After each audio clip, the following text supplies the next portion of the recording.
It's Sunday. It's MARKPIRES. I was walking down the And it's road real today, talk. looking for another way to ease my mind and help my living. It's real talk.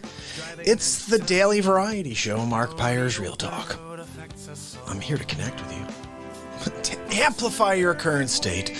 And I'm here with you on day 651 in a row of the MARKPIRES Real Talk show. And we're going to get into it like we do every single day. So head to YouTube, head to DLive, subscribe, ding the bell, because the party is about to begin. I got a call. What? I got to show you the call from yesterday between Trudeau and Donald Trump. Glynis is at, look, it's not a competition, guys, but if it was a competition, Glynis would have been the champion. She'd be winning like Big League right now. So, Glynis, so glad to see you from the top. I added a little to our Trudeau clip. I can't wait to show this to Glynis, because yesterday Glynis said, yeah, but Mark, you know, Trudeau has a little bit of an accent. It's very, very, very minor, but it's there. So I went back and watched a little. And I decided to do something silly. So we're going to throw you that in a few minutes. It's uploading right now. I do have DLive open. I have YouTube not open yet. I'm going to go over there right now, my people, see who's on with us. And remember, guys, this is an interactive show. We connect. We play songs. Like, we're going to play a song called The Real Talk Family Jam. We do it every day. And I'm very excited about it. Why are we dropping frames? There must be solar flares. I don't know. So happy to see you. Sig's in the house. Fisherman's Daughter's with us from the top. I love it. And Rick Smith. Rick, I told you and you came. I love it. Rick said, what happened to our chat? You know, I've been doing this thing, Rick, every day before I go on the air. I try to do this every day, where I'll put on a clip right before so we could chat a little together and I could just kind of get excited with you. But also, while that's going on, I'm actually creating the face swap for tonight. Every single night, I'm still making the face swap for tonight. And so those last couple minutes, you guys may not see me chatting much in that clip because I'm finishing up a face swap. And that's what I was doing tonight as well. And I have it for you. As soon as we hit 13, we're going there. Not sure is here. Sydney's here from the top and not sure. Sydney, I took that Trudeau clip and I just kind of tweaked it a little tweak here and there. I think it's one of the best things I've done. I don't know. I just like the concept of Trump thinking that he's like Superman. It's hilarious. Wait till you see today's, though. Like, that was nothing. Wait till you see what Trump is talking about today. So a couple minutes and we'll be there. I just want to get enough people on with us. We're here, guys, to connect.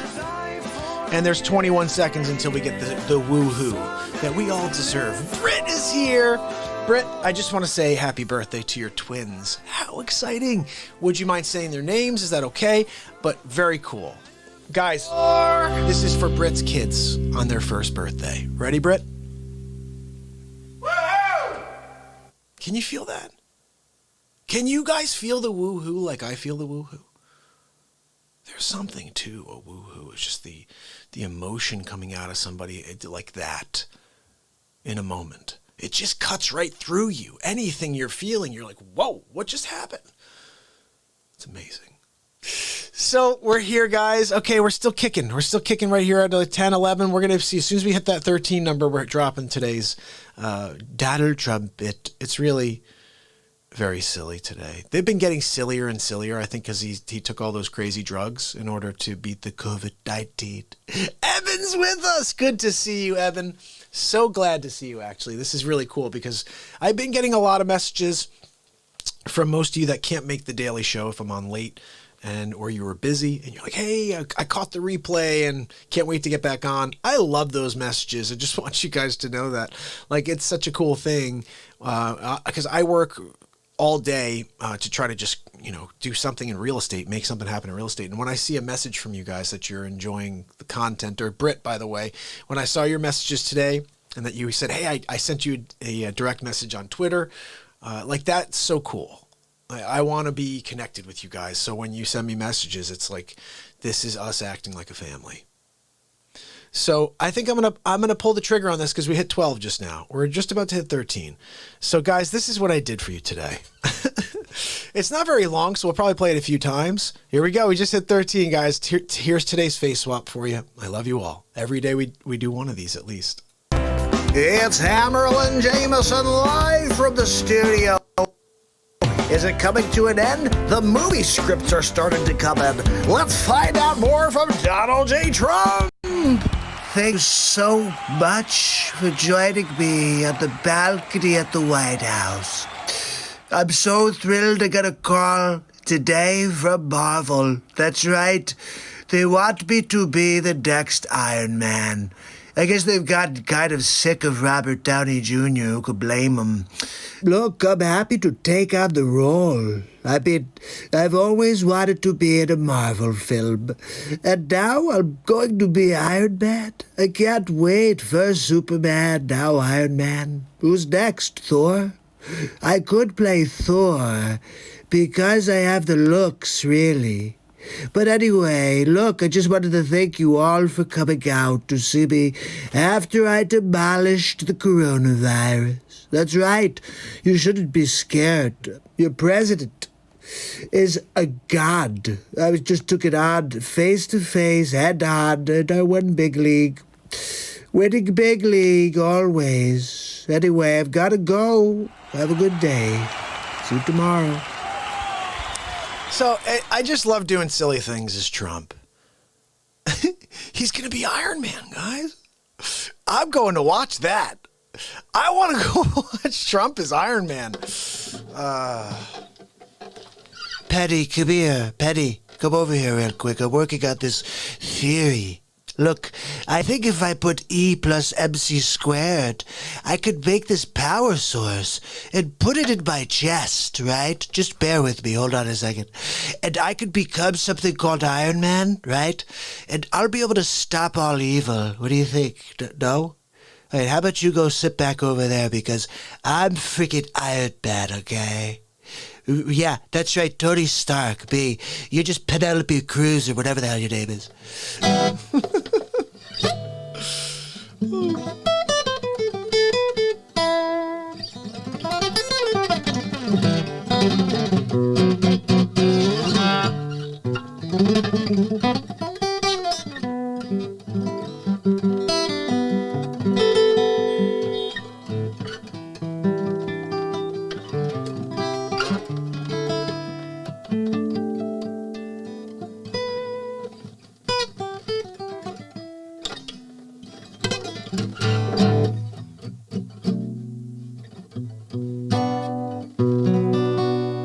Doesn't sound right.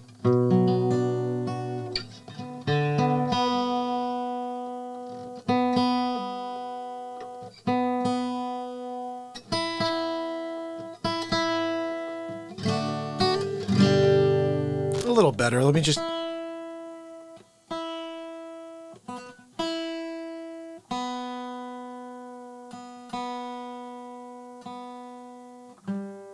Guys, by the way, my Donald Trump shirts are coming like tomorrow or Tuesday.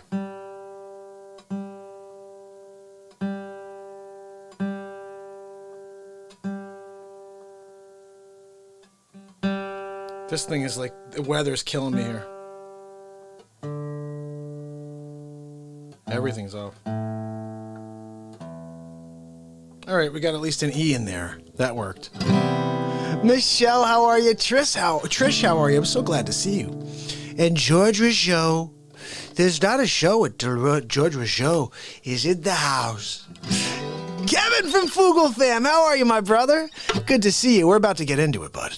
We are about to get into it. Look, I love you all. I've been here for 651 days in a row. I'll be here every day my heart is beating, okay? We have one mission. It's to effect a positive change one person at a time. I hope that's you, or I hope it was you at some point, and now you're doing the same thing, because this is a family affair. Okay?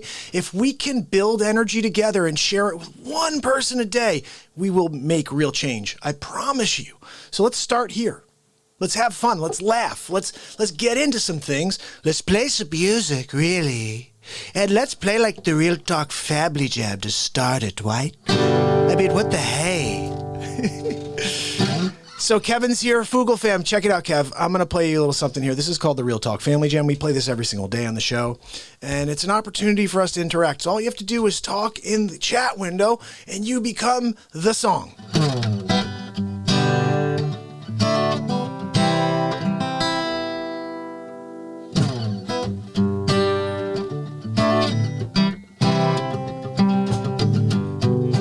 Kevin Fugle fam, stop by the Real Talk Show.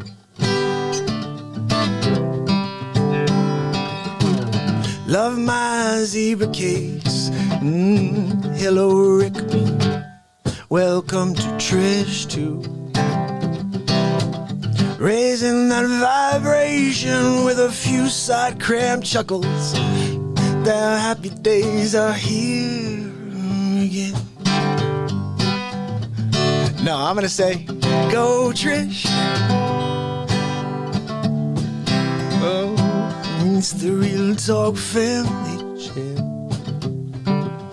Real Talk Family Jam.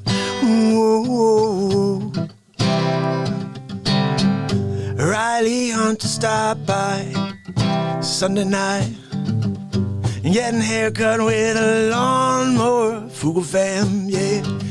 And Billy said high vibes are the only way that we can rise above the negative, yeah. Everything's negative, but we're shielded by the light. We're building light, oh, yeah, oh. It's the Real Talk Family Jam. Sorry. The Real Talk Family Jam. Whoa, whoa. Stab Wound Bear said, hello all, I hear. But Trudeau might make an appearance tonight. Oh, you know it, Stab Wound. Kevin Fugle fam said, alien stomping on my roof, waking me up. Dolores, it's a smile, those sweet eyes. The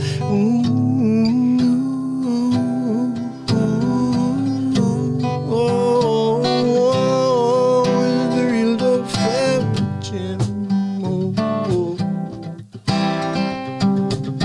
Music to dance to.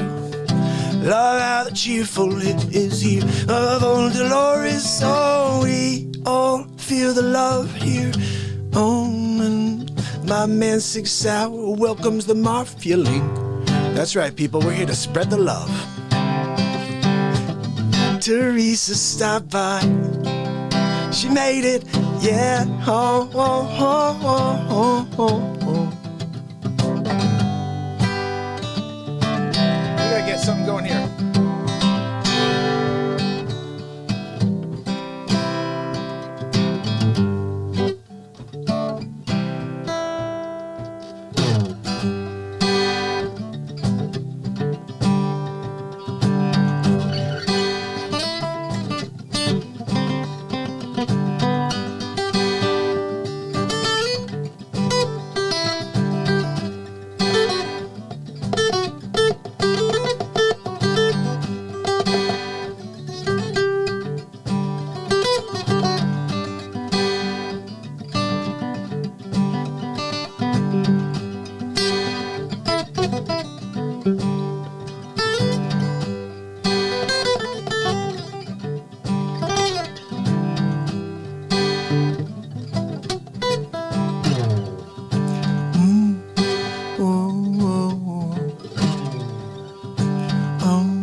Dog Family Jam. The Real Dog Family Jam. The Real Dog Family Jam. Whoa, whoa. The Real Dog Family Jam.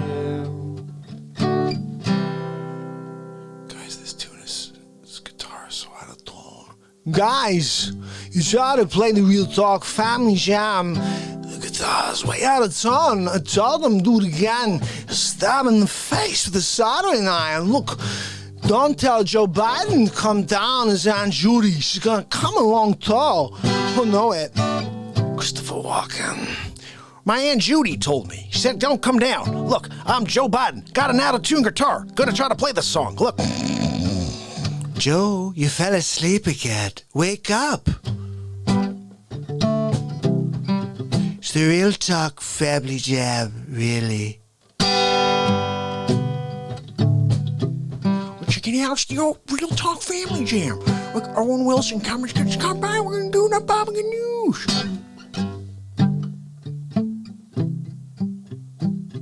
Bob, I don't treat patients on vacation, Bob. Dr. Marvin, I'm doing the baby steps, Dr. Marvin. Bob, I'm going to Lake Winnipesaukee, Bob. My guitar is so out of tune. Listen to this. Guys, you can't have an out-of-tune guitar when you got an ear. You gotta play with that ear. I'd like to play the jazz guitar out, but as you know, I broke one of my pegs. Still haven't fixed that yet, though. Pensy, why haven't you tuned and set up my guitars yet? I thought you were a luthier in your previous life. Pensy. So, guys, while I'm going to tune this guitar, I'm going to play you guys. This is something that Stab Wound brought up. You guys, if you've not followed over on DLive, please do that. We're almost at 200. And once we do that, we're going to be doing a weekly show once a week where I go out there as Trump the whole time. Guys, we're just going to go out and rip people apart. They can't rip me down like YouTube is always taking me down because of my Trumper. Look, I'm sorry if you don't like it. I'm going to play you the Trump show. This is today's face swap for you guys. Every single day I do one of these. It's Hammerlin Jameson live from the studio. Is it coming to an end? The movie scripts are starting to come in. Let's find out more from Donald J. Trump. Thank you so much for joining me at the balcony at the White House. I'm so thrilled to get a call today from Marvel. That's right. They want me to be the next Iron Man. I guess they've gotten kind of sick of Robert Downey Jr., who could blame him. Look, I'm happy to take on the role. I mean, I've always wanted to be in a Marvel film. And now I'm going to be Iron Man. I can't wait. First Superman, now Iron Man. Who's next, Thor? I could play Thor because I have the looks, really. But anyway, look, I just wanted to thank you all for coming out to see me after I demolished the coronavirus. That's right. You shouldn't be scared. Your president is a god. I just took it on face to face, head on, and I won big league. Winning big league always. Anyway, I've got to go. Have a good day. See you tomorrow. So that's today's face swap, but you have to see yesterday's. Yesterday was day 650 in a row. I've been live for 650 days in a row, people. And what we did is something very, very fun. I'm so excited about this. Just because 2 days ago, Hadley said, can you do Justin Trudeau? Never done Justin Trudeau before. In fact, I've never heard Justin Trudeau speak before. I know what he looks like, but I never heard words come out of his mouth, okay? I'm in America. Look, I'm in America, okay? They don't have all kinds of things here. They just have Donald Trump, and they got a guy named Sleep Sofa Joe Biden, okay? Who, if you vote for him, he will fall down the stairs. 2 weeks in, Kamala Harris will be standing at the top of the stairs, and they'll say, what happened? And Joe Biden's going to say, my Aunt Judy pushed me. It's going to happen. Anyway, this is what we created for yesterday's show. I hope you like this. Here we go. It's Hammerlin Jameson live from the studio. We head to a phone call between Justin Trudeau and Donald J. Trump. Ladies and gentlemen, Justin Trudeau. My fellow Canadians, we are at a crucial point in a time with COVID-19. I will be taking a phone call with our neighbor to the south, Donald Trump, who believes that he can help us in our battle. And unfortunately, he has contracted COVID-19. So our hearts are out to him and all of those living in the United States. We, as Canadians, are completely in unison with our support to our neighbors from the South. So let's see what that phone call is about. Justin, it's Donald J. Trump. How are you? Mr. President, it's a pleasure to speak with you again. I hear you had a spike up in Canada, and we're very much concerned about you. Well, thank you, Mr. President. We appreciate your concerns towards us, your neighbors to the north. How are you doing with the coronavirus? No, I'm doing fine. Coronavirus. Nobody in America realizes that I'm the son of Jor-El.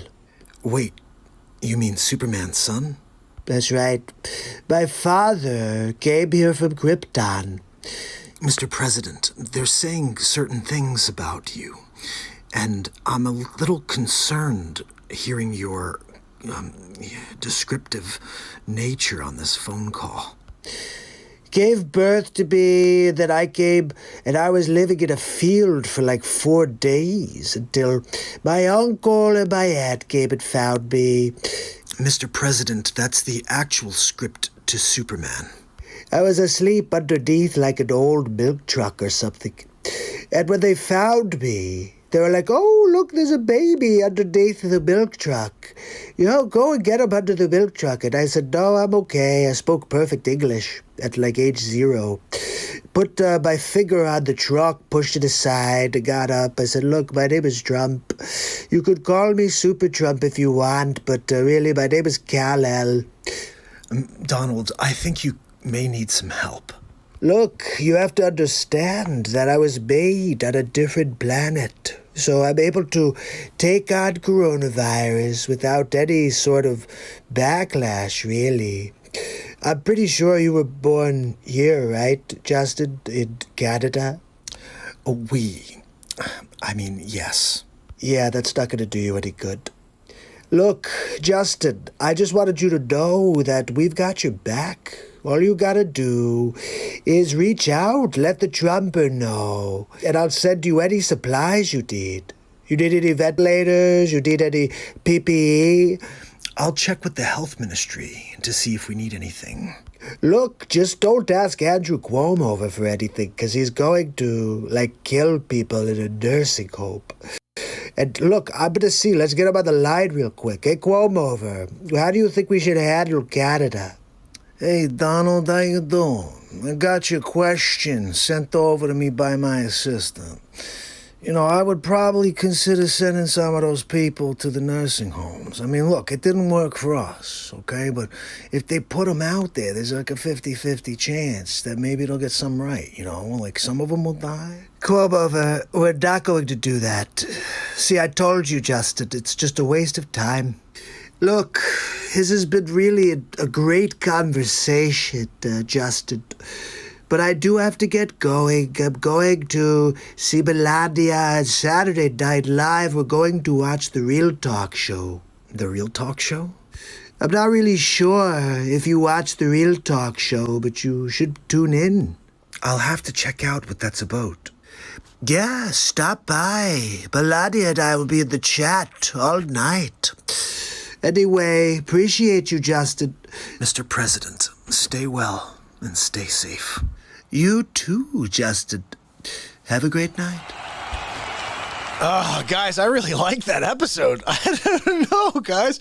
I think that's just pretty cool to see Trudeau say a boot a few times. How was that? Did I grab that part for you, Glynis, to get a little bit more of the accent there? I threw 2 boots in there. Okay, let's see. Stabwoon has some constructive criticism because this is his prime minister. Mark, just some constructive feedback. When you impersonate my prime minister, you need to pretend more like you have a gun to your back or up your bum. which I heard he likes. Sorry to be vulgar. Oh my goodness, hilarious. Kevin said Palacia is hot pancakes. Lisa, how are you? So good to see you. Glennis, I love seeing all you guys here on the chat. It makes my day. If you guys haven't seen right now in the top corner, over here now actually, we have badges now for members. Everybody's got a family member, the Real Talk Show. You get a badge and it changes colors every month or so. Anyway, really excited to be doing this type of thing where we're gathering steam together as a family. And Kevin, I wanted to show you a couple things because that's just a little bit. I do those things every single day where I make a clip where this, you saw the first one, that one. I do those every single day. The Trump show is a whole different thing. The Trump show I did is a bulk time. Like I did 9 out of the first 10 episodes in like 10 days. And then I took some time between 9 and 10 because you'll see 10 is ridiculous. It took some time to put together. But this is one of my favorite episodes because it was on day 600 in a row, which was 51 days ago. And it's basically me doing about 15 impressions and Trump commentating. Here we go.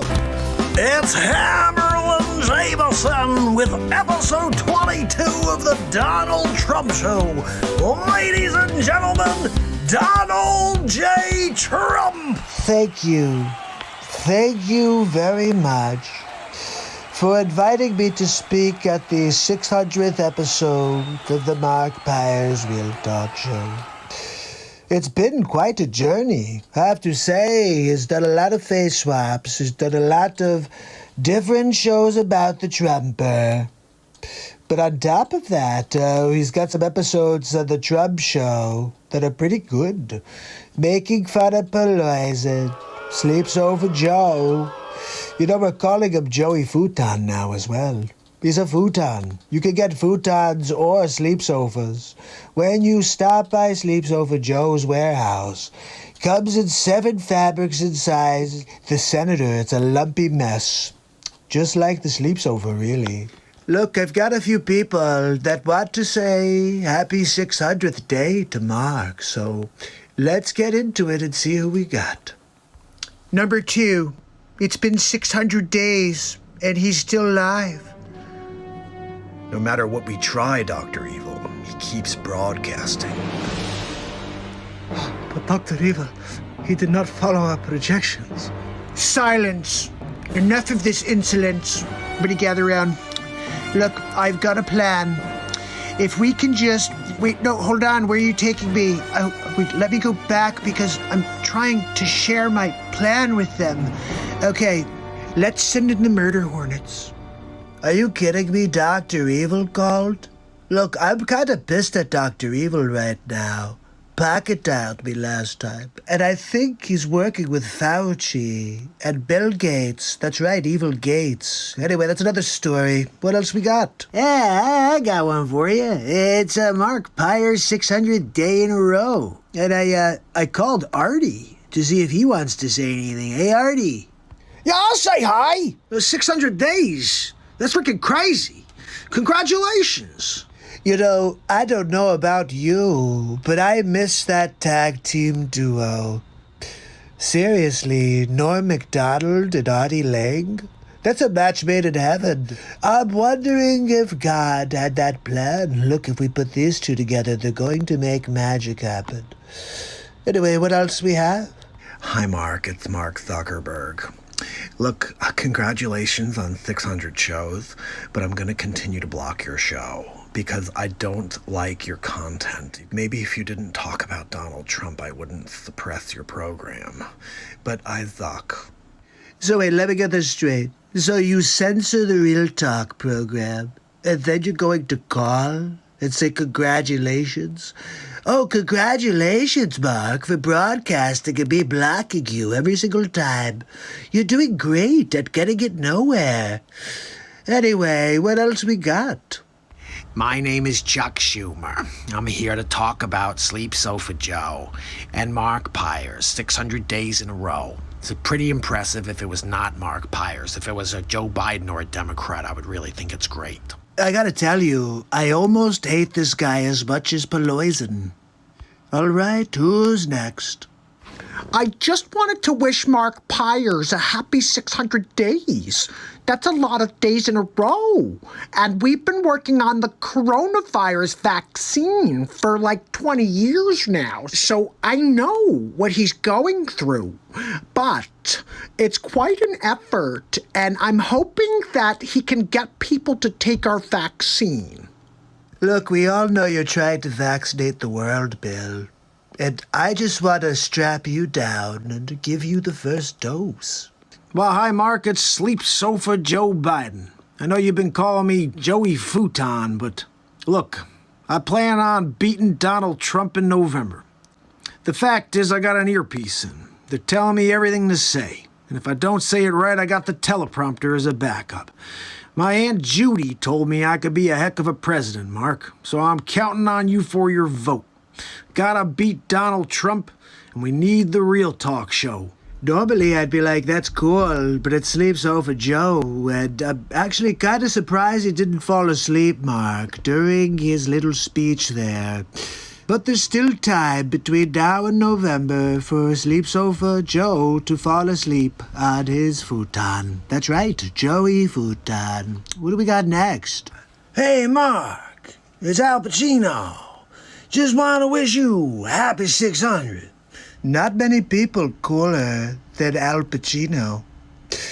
You know, I'd love to get a cappuccino with Al Pacino. Maybe a Dunkachino with Al Pacino. I don't know. My name is Andrew Cuomo. I've been here doing this Real Talk program a few times now. It's 600 days. You know, I was on here last at 500 days. I said this guy's going to go over. There's no way he's not doing under 1,000. Okay? But look, COVID's serious. If you need some PPE, you can send them to New York, and I'll put them in the nursing homes. Look, I gotta go, but happy 600, Mark. Freaking Cuomo, right? Unbelievable. How's your Cuomo doing? Andrew, I'm pretty sure Mark does not want to hear from Cuomo. But you have a really nice Cuomo, much better than mine. Guys, what's up? Gary V. Look, 600 days in a row, MARKPIRES, Real Talk. I can't believe it. This guy's on fire. He's going to go all the way to maybe 15,000 days. And look, I just got to tell you, nobody else has got that. Nobody else is doing it. So crushing it. 600 days, crushing it. I think this guy's going to go until the sun burns out. I mean, I've never seen anything like this. Those are some kind words for the Real Talk show from Gary V. Gary Vaynerchuk, I'm not sure. If you don't know Gary V, then you must not be on social media. He's a good guy. He's rising up. Anyway, 600 days in a row is a big deal, and Gary V believes it. What else we got? Anything else here? Mark, I just heard the news. 600 days in a row. I can't believe it.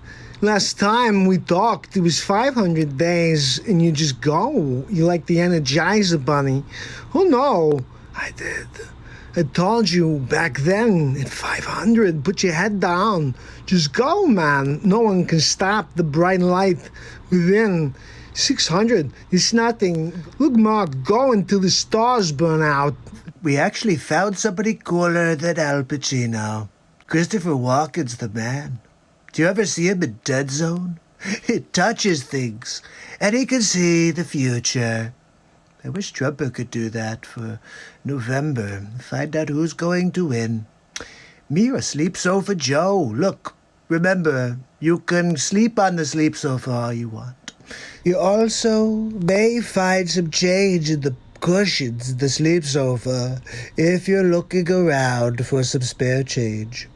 That's all Sleep Sofa Joe has is kind of like loose memories. And also he takes naps on his Joey futon. That's right. I'll see you guys on the next Donald Trump show. But 600 days of Real Talk. Looking forward to hitting 700, 800, all the way to 1,000. And then we go and put our foot on the gas. That's right, people. We're just getting started. It's going to take time, people, but we're going to win big league. Have a good night. Sean, you caught the Dead Zone reference. Guys, that is one of the best things Christopher Walken ever did. He thought she'd be like, wow, you're going to kill the world with a nuclear bomb. What's your name, Martin Sheen? I'm going to come after you, rifle on top of the theater. Daniel's laughing, and that's what makes me happy. So I wanted to play you guys something else. These are a couple of things that happened over the last few days. A couple calls came in while Trump was kind of on the mend. I'm going to go through the few calls here just so, because Kevin is new to this. He doesn't know exactly what goes on here. You guys have been in this program for a while. Sig, thank you, my brother, for the sticker and for the super chat. I love you, brother. That is so sweet of you. And you are going to get your name. And Sig Sauer is like part of every show, like the whole show, because he's my brother. And he's basically why you're here today. There are 32 people on right now because of Sig Sauer. Actually, there are 28 people on because of Sig Sauer. The 4 of you would be here no matter what. Stab wound, I love you. And actually, one of those 4 is Sig, so 32, I don't know. Anyway, they're all here because of Sig. I love you, Sig. Wow, guys, you like the Pacino? I could do the Pacino. Whoa, guys, I'm going to put on a little more. I got another thing for you. Look, got a film coming out. I'm going to take the script. I'm going to read it. Okay, guys, this is a couple of crazy things that happened here recently while Trump was dealing with COVID-19. And, you know, we had to call in somebody else as a backup. Cuomo, are you there? Cuomo. Hey, Mark, how you doing? There he is. Look, I know it's been a while since you had me on the program. It has. You know, Donald has the COVID-19 now. I told him. I said, you got to stay away from it. My brother Chris had it for a while. I told him. I said, you got to make a diamond with your hands. What? And you could stay away from the COVID-19. And if you don't, your chances are bigger it's going to find its way to you. Is that a real thing? But look, sometimes it gets to the President of the United States. We have to try to figure out how to protect him. Absolutely. I, for one, don't want to see a president, die, on my watch. I wouldn't send him to a nursing home, is all I'm saying. Cuomo. But hopefully he gets his help at Walter Reed, and he recovers. He's going to probably get demolished by Joe Biden anyway. What? I mean, did you see that debate the other day? What were you watching? I mean, seriously, Biden actually had his stuff together. Well, that I agree with. Teleprompter, contact lenses, but still, without those teleprompter contact lenses, Trump destroys Biden. Exactly. But Biden had the edge. He's got some MIT genius on the other end just typing in everything to say. And Biden, if you look at it, he's just looking up at the ceiling the whole time. He's like, my Aunt Judy was... Look, I'm not holding anything against the guy. I mean, look, he cheated the system. He can't beat Trump one-on-one, so he's got to cheat. I get it. But look, I feel for the president and Melania. I'm going to say a couple of novenas for them.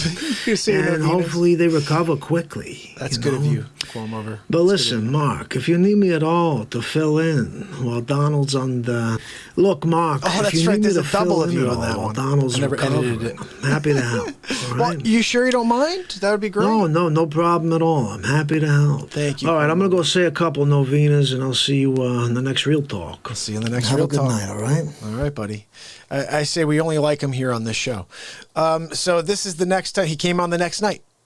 He came on the next night as well. He had to continue his piece. And I actually like this much better. Or wait a second. It was 2 nights later. I'm sorry. This was the next night. Let's see what this is. Donald. Hi, Mark. Hey, Donald. How you doing? How you feeling? I'm at Walter Reed right now.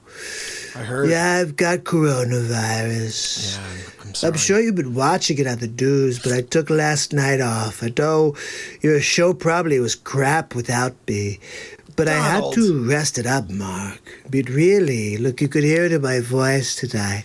I do. I'm really not feeling my best, but Well, you have coronavirus. I'm going to get through it. You're You know, just they cured? told me I could take it easy in the residence. They said, just stay. Don't go anywhere. Stay in. Why don't you do that? You could order room service. We'll bring it in hazmat suits. I said, are you kidding me? What? I'm going to go and do a presser. Watch, I got coronavirus. I'm going to do a presser. Come on. And Sleep Sofa Joe is probably back in his basement. That's right, true. he's a groundhog. Groundhogging it up, really. I mean, I'm here, coronavirus and all. Yeah, well, Mark, we've been keeping in contact with the Biden campaign. Why? Because you're going to Trying to broadcast figure from a out boat? how he was keeping in touch with 200 million people while he was in his groundhog hole. We're question. looking at the technology to see if maybe I could still kind of rally, but from here, at Walter Reed. So, look, we're working on it, but, I mean, seriously, I'm here doing a presser. I'm here with you. I'm going on Fox next with Hannity. Oh, really? That's right, Hannity's going to bring me on to talk about coronavirus. And look, I know you call it the flu, hon, but now it's happened to be Mark, so I really am calling it coronavirus now because it's a little too close to home. I get Anyway, it. look, Too close to home. I think that if Sleep Sofa Joe decides to stay in his basement and I'm out here doing a presser with coronavirus, I think that shows that one of us is strong and the other one is a weakling that calls himself Joe Biden's husband, Joe Biden. Look, I'm going to probably take a nap now, Mark, like Sleep Sofa Joe. I'm going to act like a Joey Futon, really. Joey Futon. So I'll see you tomorrow. Good night. I'll see you tomorrow, Donald. So I'm just going to keep moving through. These are all from this last week, okay? So the next night was Cuomo again, and he came back on for a little bit more. Cuomo, are you there? Cuomo, come at us over here with a little bit more. What do you got? What do you got? Hey, Cuomo, we're calling you, Cuomo. Andrew, are you seriously not going to get on? He's gun shy because he knows I'm messing with him. Cuomo. Hey, Mark. There he is. What's How up? you doing? I'm good. What's going on? Look, it's me, Andrew. I'm just here doing my presser today, and we're talking about the two things that Trump should not have done. Oh, what were Three they? things, really. 3? Wow. Maybe even 4. 4 things? You know, this guy, he's crazy. I'm gonna go for 5. I'm gonna go for 5. Don't go for 5. I did it right there. Are you freaking kidding me? Look, I heard that Trump's out and about at Walter Reed. That's what Is I that heard what you too. heard? Yeah. I can't figure this out. I know. You got COVID-19. What are you doing out of the hospital? That's what I keep saying. You should be there with the doctors. And aren't you also spreading COVID-19? You would I mean, think to your, so. like, Secret Service agents, at least? I mean, I don't know. I'm just trying to figure it out, Mark. But look, I don't think it's gonna just go away magically like Trump thinks. I think he's gonna have some hard times just like Chris did. That's right, because You know, Chris my had brother had the COVID, and Yeah. for days he was dealing with the high temperatures, middle of the night. It's gonna be like terrors, night terrors. Well, look, I hope it doesn't happen. Maybe, c'est la vie. I said my novenas. It could be because I said my novenas that Trump's doing okay. It could be. Could be. I'm just saying that when I come and I do a novena, there's an actual impact there, all right? Whoa, okay, easy But look, there, Cuomo. I would just not be driving around in a Suburban waving at people if I had COVID-19. I mean, Biden's probably in his basement, so I guess, you know, he's looking good if you think about it. You know, he's got COVID-19 and he's like out and about doing Yeah. presses. Doing And presses. Sleeps Over Joe is like nowhere to be found. So, Nowhere to in be a way, found. for optics, you know, Trump looks really good right now. I think so too. I think Joey Futon's got to come out of his basement if he wants to have a shot at this. Out of the basement. Because the way it looks to the world right now is this president's going to come out stronger than ever. Like all right? Rocky, right? And Sleepy's just napping it out. Napping it Look, out. I got to Best go, way to Mark, say but it. I'll see you on the next Real Talk. All right, Cuomo. I'll see you, I'll buddy. see you tomorrow, right, Mark? Have a good night, all right? So that's Cuomo calling us, you know, just giving us a little breakdown. And then the next night, right after Cuomo, what do we have? Let's see. We had Trump's virtual call. He didn't like this. Let's see. Trump, you there? Hi, Mark. Hey, Trump. How are you? I'm good. How you doing? Good, good, good. Yeah, I'm just here outside of the White House getting some fresh air. You know, Nice. my coronavirus is completely gone. They said I'm a Really? miracle. They don't realize I'm the son of Jor-El. I heard. Seriously, when you're Superman, you can really do anything you want. You're But not I Superman. think Sleeps Over Joe is just afraid of facing me for round 2. He needs his gimmicks. Yep. Last time he had a teleprompter contact lens system, and what does he want to do this time? He's knew just going to it. have somebody sitting next to him. They're going to put him on mute, and they're going to say, Joe, say this. And he's going to be like, look, my Aunt Judy told me to say something. Look, I'm kind of sick of it, Mark. Let's fix told that. me to say something. Look, I'm just kind of sick of it, Mark. What do you think get I it. should do? I would fight back, I think is what I would I do. agree. I should probably fight back, right? I mean, Yeah. it's unacceptable. There's no way that I would virtually debate the sleeps over. It wouldn't be a I mean, who's fair going to tell debate. if they don't just put a screenshot of him because he took a nap? Exactly. You won't be He able to naps all tell. the time. Look, I don't know, Mark. I appreciate your advice, though. Yeah, Look, you're welcome. get back to your show. I'll right. let you know how it turns out tomorrow. All right, Donald. Okay? Sounds good. So have a good night. Have a good night. Bye, Say hi to Real Talk Melania. family. Oh, guys, say bye to Donald. Donald J. Trump, winning big league. You're always winning big league, aren't you, Donald? So that was that day. Every day we got something, guys. And then right after that, we did the 25th Amendment call. What was this? I don't know. Mark. Hey, Donald. How are you? Good. How you doing? Yep, I'm still here at the White House. They have me kind of grounded right now, really.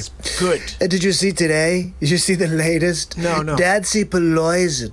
Yeah, she introduced articles that were basically going to try to remove me for mental incapacity. I mean, it's almost like laughable. What's the last if they thing didn't do they could everything try? else to try to get Trump around? Exactly. I'd be like not Yeah. surprised. Yeah. But it's kind of like, okay, what else could they try? There's We're nothing talking else. about like 1 month before the election, and like they're going to 25 try days, to I pull think. this shenanigans. Of course. Look, it's fake news, like everything Pelosi says. Yeah. You guys know the clip, right? What she said about making up the falsehoods so you could then create the narrative because you report the news. You fake news, National Enquirer, mainstream media, really. Yeah. Episode Look, I'll 3. show you real quick. Take a Episode look. 3 of your show. You demonize, Yeah. and then we call it the wrap-up smear. If you want to talk politics, you call it the wrap-up smear. You smear somebody Poison. with falsehoods and all the rest, and then you merchandise it. I'm sorry, Nancy, can you say that one more time? What was that? You smear somebody Poison. with falsehoods and all the rest, and then you merchandise it. And then you write it. What? Can you freaking believe this? I can't, Donald. And they'll say, see, it's reported in the press that this, and this. So they have that validation that the press reported the smear. And now we're going to merchandise the press's report. Merchandise it. Also, when she says merchandising it, who is she? Mel Brooks from Spaceballs? Right. Spaceballs the flamethrower. Yeah, okay, Pelosi, whatever. Now I'm going to merchandise the press's report on the smear that we made. And it's a tactic. Is it poison? Crazy, right? Totally. I mean, who would believe that Nancy Pelosi would do such a thing to take down the government? They But hate bottom you. line is she's Pelosi. Yeah, everything she touches, Mark, you know, right? Well, I think you're a little tough on her. Just Look, a Mark, little. don't make any excuses for her, okay? She's Pelosi. She ripped the script up right from behind me. That's true. After I delivered the greatest speech since Martin Luther King's I Had a Dream speech. What? And she rips it up? I mean, really? You're crazy. Look, all I can say is Pelosi is going to kill a lot of people, Mark. So let's see if we can get the stimulus passed. And good luck trying to get Trump out. I mean, really? He's so crazy. Better luck next time, Pelosi. Well, look, Mark, I've got to get going now. I get it. Melania is waiting for me. We're going to get dinner. That's right. We're going to a restaurant that okays COVID. They're like, What? look, if you have it, you can come. Are you serious? There are restaurants that'll let you go. Of with COVID? course. Look, they may be shutting it down specifically for me and Melania. I'm not I'm sure really that's what it sure. is. But they said, look, we know you have COVID and you can come. Donald. Look, anyway, Mark, I've got to get going now. I'll see you tomorrow. I'll see you The tomorrow. next Real Talk. I will see you tomorrow, Donald. So, guys, that is what we got accomplished this week. I just gave you the full week in review. I never really do that, but I just gave you the full week in review. And then there was one more thing, which is the Trudeau thing, which you saw. And then Iron Man was today. So you saw the whole week. I usually like to get us kicking a little bit here. We need to feel a little bit of the good vibe. And the good vibe is this, as Joe Biden is a freaking mental case. Here we go. Have fun. Like, did you guys see my rap for Joe Biden yet? No, show me. This is pretty funny. Show it to me. Very willing to let the American public judge my physical and mental my physical as well as my mental fitness, my mental fitness, my mental fitness. Look, I can't help it that you chose a sleep sofa as your candidate. My physical as well as my mental fitness, my mental fitness, my mental. Have you heard of Joe Biden? In the basement he be hiding, waiting to come out to see his shadow. Run back downstairs, he's a groundhog. Oh no, there's 6 more weeks of race wars. Physical as well as my mental fitness. So that's going to be the rap I'm going to write over that. I think I just did it. I think that'll just be it. I'll clip it tomorrow and drop that, what we just did right there, Nita. Have you heard of Joe Biden? In the basement he be hiding. Oh, yeah. Slippity, sleepy, slope, slope, Joe. Really, look, I took a poop in my pants. My Aunt Judy told me to come down. And when I got there was something wet inside of my diaper. And it was a poopy. Look, Aunt Judy told me. Sherlyn, how are you? Kevin, thank you so much, buddy. I really appreciate it. Because that's a week's worth of work right there. Every day we do an episode. Those are all of them. I don't think I've ever made the one that was bad, guys. These are so much fun. I love doing this. Like, what is Trump 635? Let's just see. It's Hammerl and Jameson live from the studio. We go to Donald Trump as he shares some information from the campaign trail.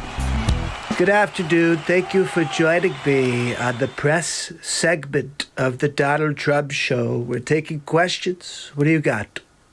Yes, Mr. President. Not the fake news. You be quiet. I'm talking to you. Yeah, what do you got? Do you think that you really have a chance to beat Joe Biden in the race? Well, yes, of course. We're going to take out Sleeps Over Joe. He doesn't really have much of a mind anymore. I'm sure you know that. I think he pooped his pants and then he called his Aunt Judy. Seems to be what the protocol is for Sleepy. But look, when I get into a debate with him, it's going to be like child's play. I mean, seriously? Sleeps over? The guy falls asleep on camera. I'm looking forward to seeing that happen during debate number 2. How about you? Do you have a question? Mr. President, will you be holding President Xi responsible for Hunter Biden's actions? No, look, I think that the President Xi hole is a problem for us still. We're going to have to deal with him. And if President Xi hole doesn't share everything he knows about Hunter Biden, we're going to have a problem, really. So he better speak up or forever hold his Xi hole. Better speak up or forever hold his G-hole.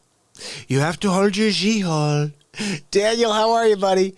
Like Jim Varney, thank you, and especially thank you. Oh, you're funny.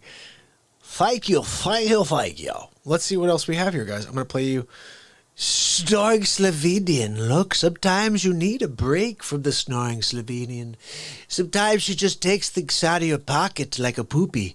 Hey, how about this one? The first Joe Biden show. Here we go. It's Felix Robertson live from the studio, and we're joining Joe Biden for his newest commercial. Let's go to Vice President of the United States, Joe Biden, soon the president. Look, my Aunt Judy told me to come down here and say a couple words. So I'm going to read off this teleprompter here. We're going to have a conversation about Donald Trump. Everybody's dying right now because of this president. He's the one who brought coronavirus to America. He distributed it, and he has all the people. Look, the facts are the people on the streets are rioting in the streets because of Donald Trump. They love Trump so much that they're rioting in the streets. That's right, it's the right-wing radicals. And my Aunt Judy told me that if I come out and start speaking against it, that maybe Donald Trump's supporters will stop all the rioting in the streets. Look, I think you gotta go out and vote for the sleep. I mean, you gotta vote for Joe. You gotta just remember, I'm an average Joe. I've been just doing this my entire life. I think I got the runs or something because I got poopy in my pants. Look, before I get going to the bathroom, I just want to make sure you understand. We're fighting for the soul of America. The only person that can save it is a politician for 47 years that hasn't done it once in those 47 years. My Aunt Judy said I could do it now, though. Just move that teleprompter up a little. And I appreciate you. And I look forward to being the next president of the United States of America, Joe Trump. All right, who wants their Joe Trump shirt? I gotta make a Joe Trump shirt, guys. So then, of course, the follow-up to that was day 2. The next day, I came up with this. Check this out, Kevin. So, Kev, we go from, this is how my mind works. I'll come up with a new idea, and I'm like, okay, so let's beat it to hell. Here we go. It's Felix Robertson from the studio, and we're joining the incomparable Joe Biden as he speaks to the reporters and answers questions. Oh, let's get to it. Oh, thank you, folks. I'm Joe Biden. I'm running for president. So give me a couple minutes here. I just have to look at my notes. I told my Aunt Judy that I wouldn't look at the notes today, and I keep looking at them. Oh, look there, Fat. I'm going to be getting through these topics quickly, so get quick. Come on, let's get those questions out there. What do you got? Mr. Vice President, I absolutely love you. Why is Donald Trump so evil? Look, my Aunt Judy said that Donald Trump is the reason for all the rioting in the streets, and I tend to believe her. What else you got? Other questions for me? Look, the facts are, I'm ready to answer questions right now. Mr. Vice President, what's your favorite thing to do on the weekends? Now look, the facts are, I like to take naps on the weekends. Heck, I like to take naps all the time. But yeah, on the weekends specifically, I like to nap it out. Call me Old Naparoo sometimes. My Aunt Judy likes to come over while I nap. She'll watch me. Look, my Aunt Judy comes by sometimes and she watches me while I nap. She says it's very therapeutic watching a sleep sofa. She said, Joe, make sure you put on your underwear today before you go to speak to the people. Oh, I played the wrong one. Still, it doesn't matter. It was good enough. That's a little bit out of order. Maybe later on I'll play it for you again because that's the wrong one. But still, it works. It works-ish. One more thing. What was this? What was Trump SCOTUS? I don't know. I'm just going to check this out. Hi, Mark. How are you? Hey, Donald. I'm just in Ohio today. I got a rally. Going to tell everybody about the sleep sofa, Mark. What do you mean? You know, he basically is napping in his basement with Hunter. They're taking a nap together, maybe. Maybe they're working on a diorama together with the outer space. Look, Hunter, Neptune, look at Uranus goes around the sun. It really does, Hunter. Anyway, look, I'm going to be selecting a new Supreme Court justice this week. I heard. I'm leaning towards Judge Reinhold. That's right. I think he would be a really good SCOTUS. But Judge Reinhold? I'm getting some pressure to select a woman.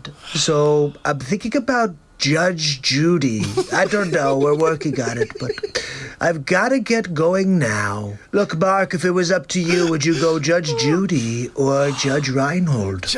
They're both TV characters. I'm going to leave it to the people to let them try, because, look, I don't think you know, Mark. Oh, I'm really? sorry. I like the Real Talk show, but you're not in politics, Mark. I know, You but... don't know what needs to be done in order to stop the evil of this world. I call it Pelosi, President G-Hole, and sleeps over Joe Biden. Yeah. I call them the Sleepy Brigade, Mark. The Sleepy That's right. Brigade. I love that. Now, look, I've got to get going. See you soon. Have a good night. I'll see you tomorrow. Guys, I'm so glad I played that. I would have never thought to play that again because I don't title these things anything specific. I said Trump SCOTUS, but I got to write something better for that. What should I call that? That's got to be played like every single show. Oh, guys, I'm so sorry I couldn't stop laughing at that. That was ridiculous. I can't believe I did that. Hold on. Just remember that. Trump SCOTUS. Somebody remember that. Hold on. Let's see if I can change the title of that real quick. I can. We're calling that Trump Call. That was just insane. Holy freaking cow. Judge Reinhold. Judge Reinhold. Are you kidding? No, Judge Judy. That'll be something I'll never forget. Judge Judy. Holy cow. I'm thinking about calling Judge Judy. Just because, Mark. Because I can't, but SCOTUS. Remember, Trump SCOTUS is the one, okay? One more quick thing, people. This is just a little something that happened. And it's pretty funny, I guess you would say, if you think about it. And it's from Trump headquarters. Here we go. So, Patsy, give me an update. Hold on, we're going to do that one next. This is the one I'm thinking about. Here we go. Donald, are you there? Donald J. DJT. Hi, Mark. There he is. How are you? So what's going on? Look, I just got some information that you're going to stop the Trump show. What are you thinking?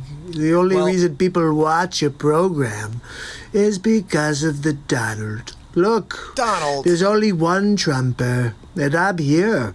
I'm going to stay 4 more years. Look, we're going to beat the sleep sofa, but I just don't know why you're stopping. Well, because it's like world. 2020 is the year where vulgarity no longer was the line. It is really about whether it's Trump material. Right? I can't believe it. Really, Crazy. used to be like F-bombs. Now it's Trump. And I don't We've even got swear. to censor that one. Exactly. Look, I got Sleepity Poopy on the line. You mind? Look, Do you want to chat if with you him? want to Little bring debate? Sleep Sofa Joe on the program to debate me, I'm fine with that, Awesome. Mark. Let's do All it. you have to do is somehow get him out of his basement. You know he's a groundhog, right? I know, but I got him on hold right now. Oh, I didn't know you already had him on the line. Yeah. I'll hold. It's Sleepy. Well, hi, Mark. There you it's are. Joe Sleepy, Joe Biden. Well, it's actually just Joe Biden. My Aunt Judy told me that I should go by Joe. So we call me Simple Joe. Yes, we do. Sometimes we call me Poop in the Pants Joe. I But do I understand that. you I got call you that. Donald Trump on tonight. Yeah, I do. We're going to have a little debate. You up for I'm it? ready. Donald. Sleepy, open your eyes, Sleepy. Right now you have them closed. Open them. Donald. Right now you're looking. I don't even know why you're looking there. We're over here in front of you. You think, flap your eyes. Could you do like a bird or something? Donald. Open your eyes. We're right here. Sleep Sofa Joe. Yeah, I hear you over there, Donald. You're lucky I don't come over and knock your block off. Whoa. Something my wife, Joe Biden, wouldn't allow. Look, Sleep Sofa, I get it. You don't want to upset your husband, Joe Biden. I don't want to upset my wife, Melania, but I get where... Well, no, I really don't understand how you're married to yourself. But anyway... I said I'm Jill Biden's husband. No, you didn't. Look, every time you do something stupid, you just say it's a joke. I don't get it, Sleepy. Why don't you just not do stupid things? Oh, you can't go Asking right there. for Hold a on. friend. Donald, I I can think of a... Get that again. That's going to be smooth. No, you didn't. you Look, didn't. every time you do something stupid, you just say it's a joke. I don't get it, Sleepy. Why don't you just not do stupid things? I'm asking for a friend. You know, Donald, I can think of a couple stupid things that you've done. Like? Let's shoot people up with antiseptic. That's a good It one. will be open by Easter.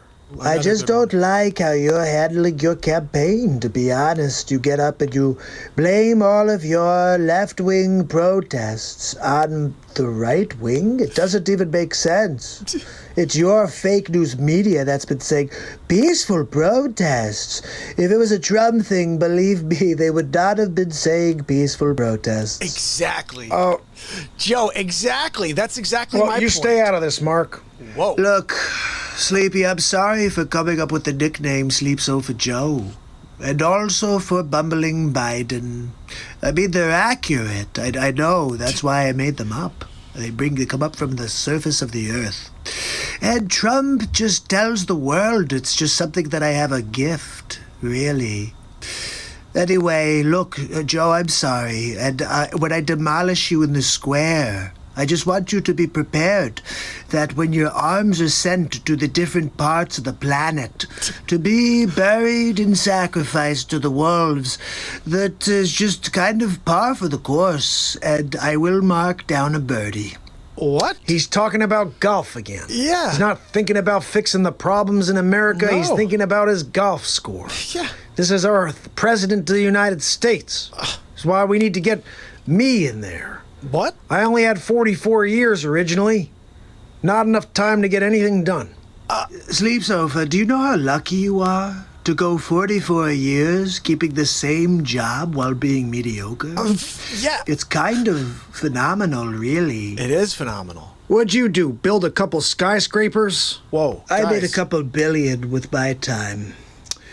Anyway, look, Mark, thank you so much for allowing me to debate Sleep Sofa Joe, the bumbling Biden, in his Joey futon.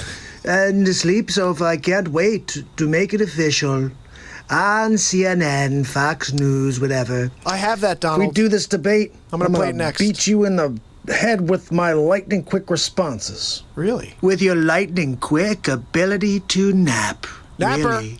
Why don't you shut up there, Donald? Whoa. You know we call you the Orange Kim Jong-un, right? Oh. Racist much, Sleep Sofa Joe? Sounds it. Look, sure you want to equate me to some sort of dictator who's got, instead of orange skin, he's got a different color. Skin. I see what you did there.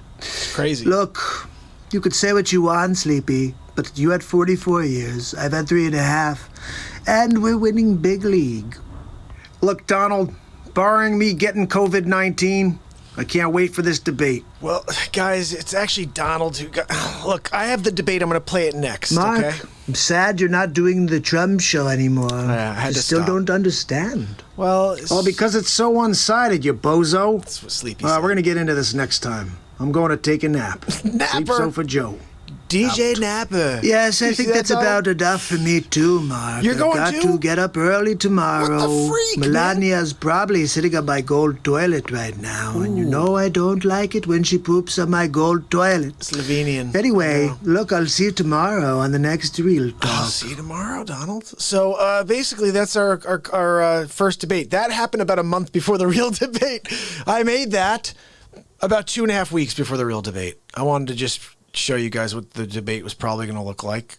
And this is what the debate really looked like. I made two versions, to episode 27 and episode 28 of the Donald Trump Show. Here's 27. It's Hammerlin Jameson live from the studio, but let's head to Donald Trump Show for the first presidential debate. Ladies and gentlemen, Donald J. Trump. Thank you for joining me on the 27th episode of the Donald Trump Show. That's right, it's the official Real Talk presidential debate between me and Sleep Sofa Joe Biden. Yeah, you guys are looking forward to it, I know. You can't wait to see the Trumper demolish him.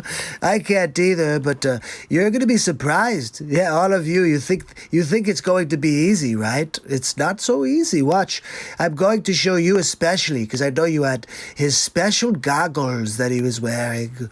But anyway, look, it's the first debate, and as always, not fair for the Trumper. But let's get into it. Here we go. Good evening, and welcome to the 2020 presidential debates. I'm Chris Wallace, and I'm with Fox News. Tonight I'll be the moderator, and we will be asking President Donald J. Trump and Joe Biden, former vice president, a select set of questions. And you, the people, will get to make the judgment on who is equipped to be the president of the United States. Neither have gotten the questions, except for Joe Biden. There are no listening devices, and Joe Biden does not have a pair of contact lenses that are acting like teleprompters. Ladies and gentlemen, without further ado, Donald J. Trump and Joe Biden.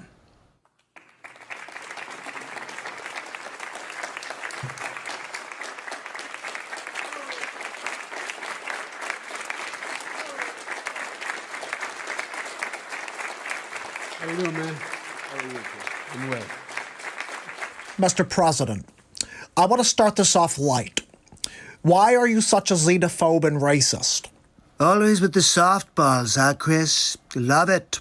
Look, I've been here for 47 months, and I've never gotten a straight question from you, really. I mean, seriously, do you want to just, throw money at Biden now?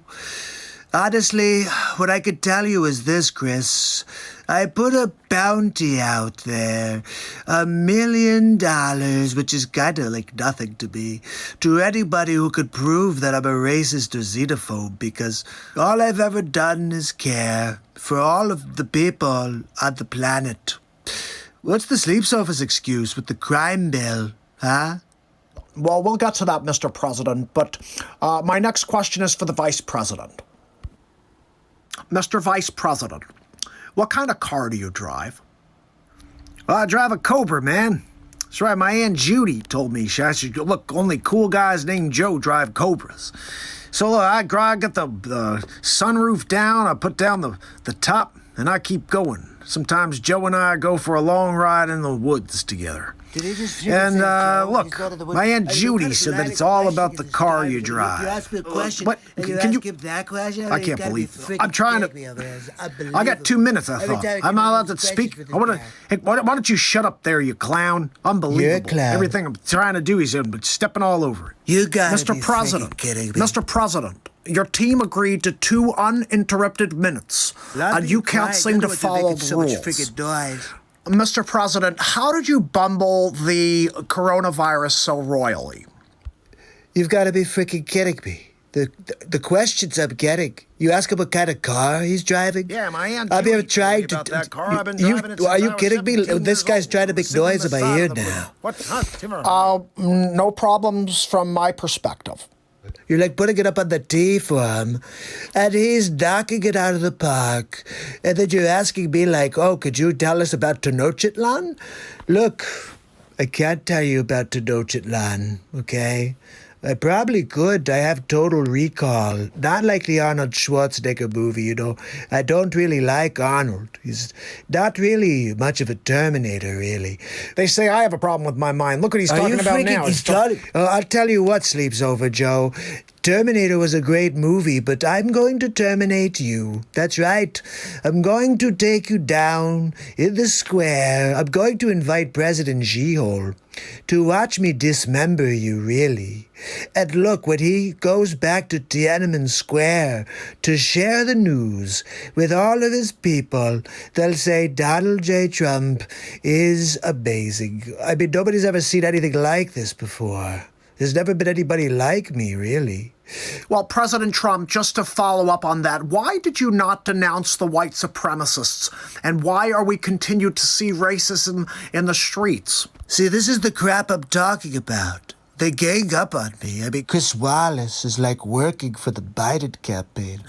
Look, there's very few white supremacists out there, but like I said, stand down, people.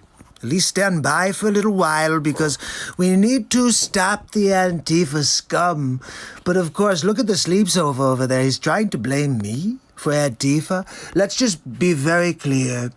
If these people were my people, the press never would have said that they were peaceful protests. They would have been like, oh, Trump bad. Look, rioting in the streets, they're killing and murdering and all kinds of bad things. But no, it was like, oh, look, they're making flower pots and look, they're kissing each other. And with coronavirus, too, no masks, no spread there. It was all Trump rallies, really, but not the spread from the rioting, from Joe Biden's campaign. And look, did you see gaslighting an American election? I mean, it's all right there, people. So why don't you condemn the Antifa and the white supremacy stuff? Mr. Vice President, you've been a successful senator for 47 years and a vice president for 8 years, and a great vice president at that. What would you do to continue that legacy as president? Look, you got that one right. My Aunt Judy told me that we should try to put our heads down and do what Rap Rock did. Did he just call Barack? She said, look, if they don't vote for me, then they ain't black. So we're trying to get that out into the communities.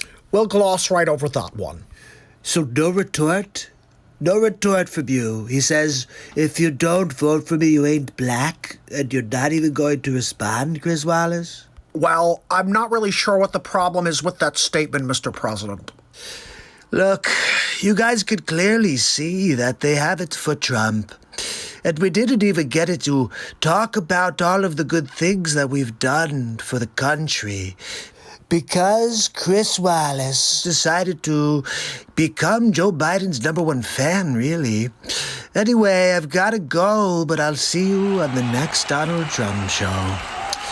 Have a good night. So, I will continue to believe that the night of the debates, Sleeps Over Joe had a pair of smart lenses on. Smart lenses do exist. I thought about this. If I could think of something that either exists or I'm going to create it. Created one thing so far, the BeatSeat. But I have other things in my mind, and I realize if you don't do them, somebody else will. Okay, you put it out into the universe, and somebody else makes it happen. But I'm watching this debate, and that's what I saw.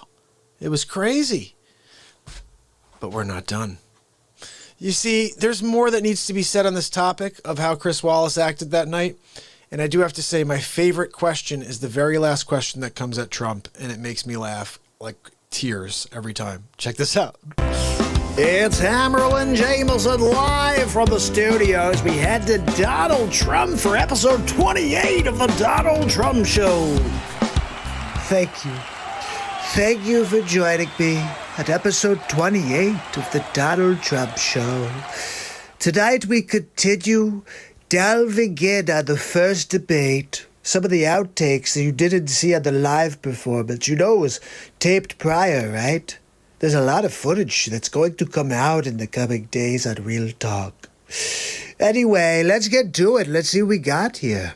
Our first question of the day goes to Vice President Biden. How do you keep so calm and collected during the pandemic? Lots of naps. Mr. President, really. please stop interrupting. Well, look, my Aunt Judy told me that I could get through this complete debate without falling asleep on camera. I think she's right. But look, but this guy, I can't get a word in edgewise here. He continues to. I'm telling you, my Aunt Judy said that we gave him almost 4 years. I only have 47. I need 4 more to get the job done. Are you serious? He says he's going to do that? Sleepy. Sleepy. Wake up. Holy cow. It's like, are you even to hear the words coming out of your mouth? The questions you're getting are so simple. What? She won't even answer a question, really. What are you but talking about, Donald? Would you let me speak? This is crazy. Joe. Sleepy. Yeah, what? Sleepy, be quiet while I'm speaking, okay? You're being very rude right now, okay? Look, what's important to understand is that Trump always wins, okay? Yeah, well, my Aunt Judy said. Now, hold on a second, Joe. Wait, you be quiet, Sleep Sofa Joe. I have more to say, okay? You can't just go grandiose and pretend like you did anything in your entire career.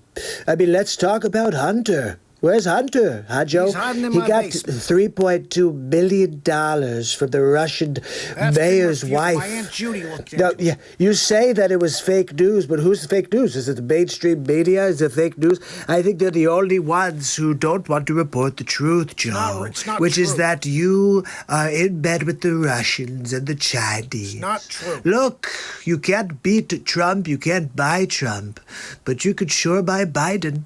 I've seen it done. They're buying Biden left and right for 47 years.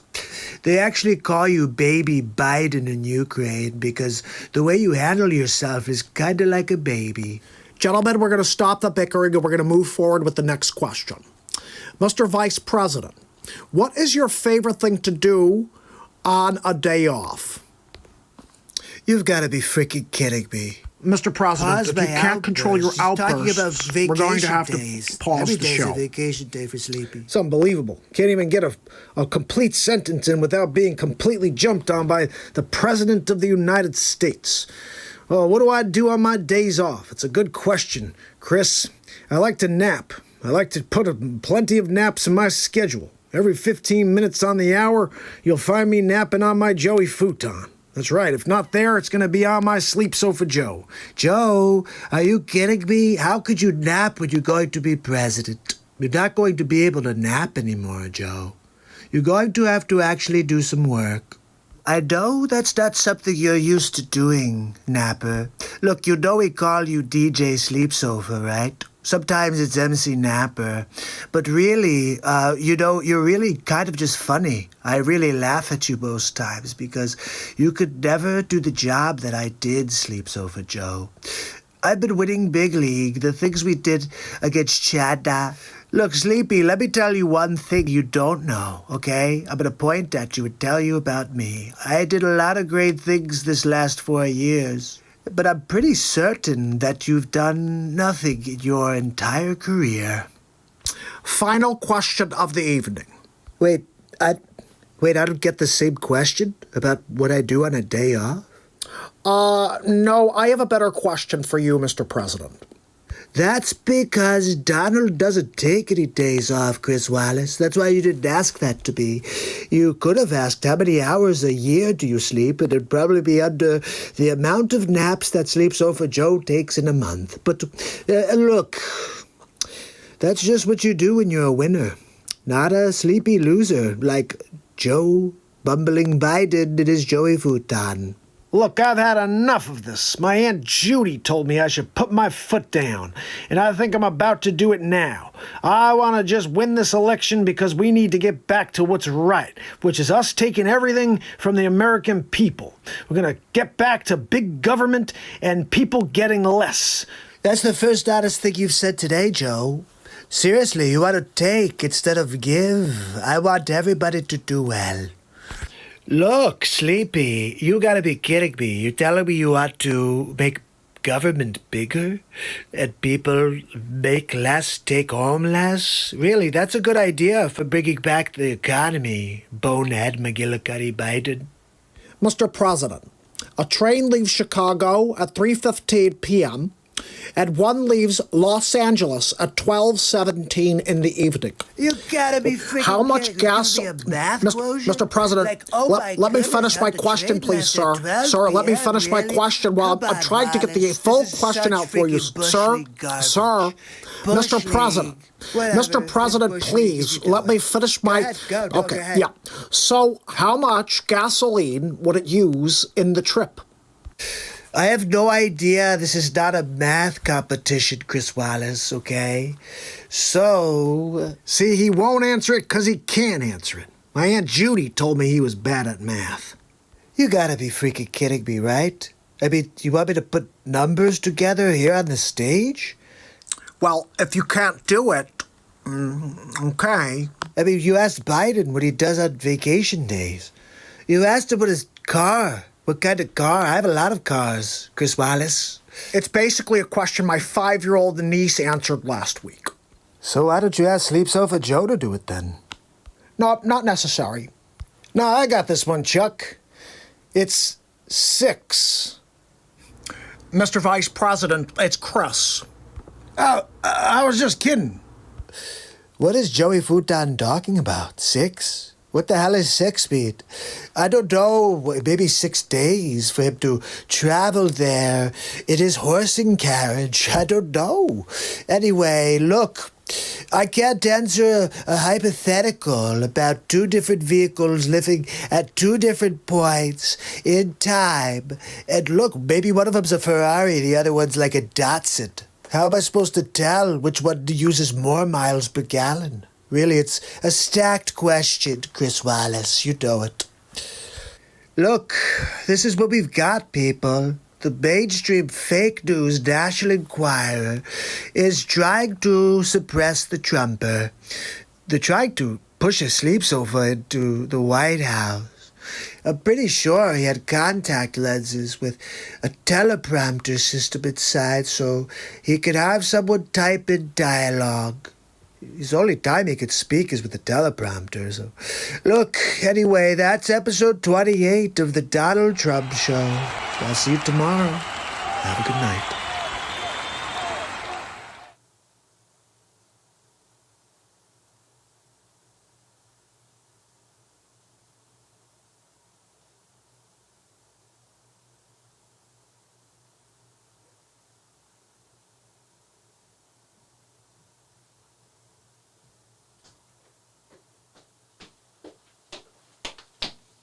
Oh, yeah.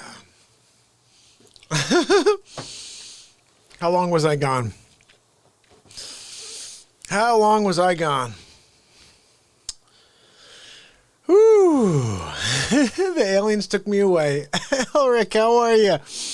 I love it when someone's sitting on the outside and they're like, where'd everybody go? Kevin, awesome to see you, buddy. Thanks so much for coming out.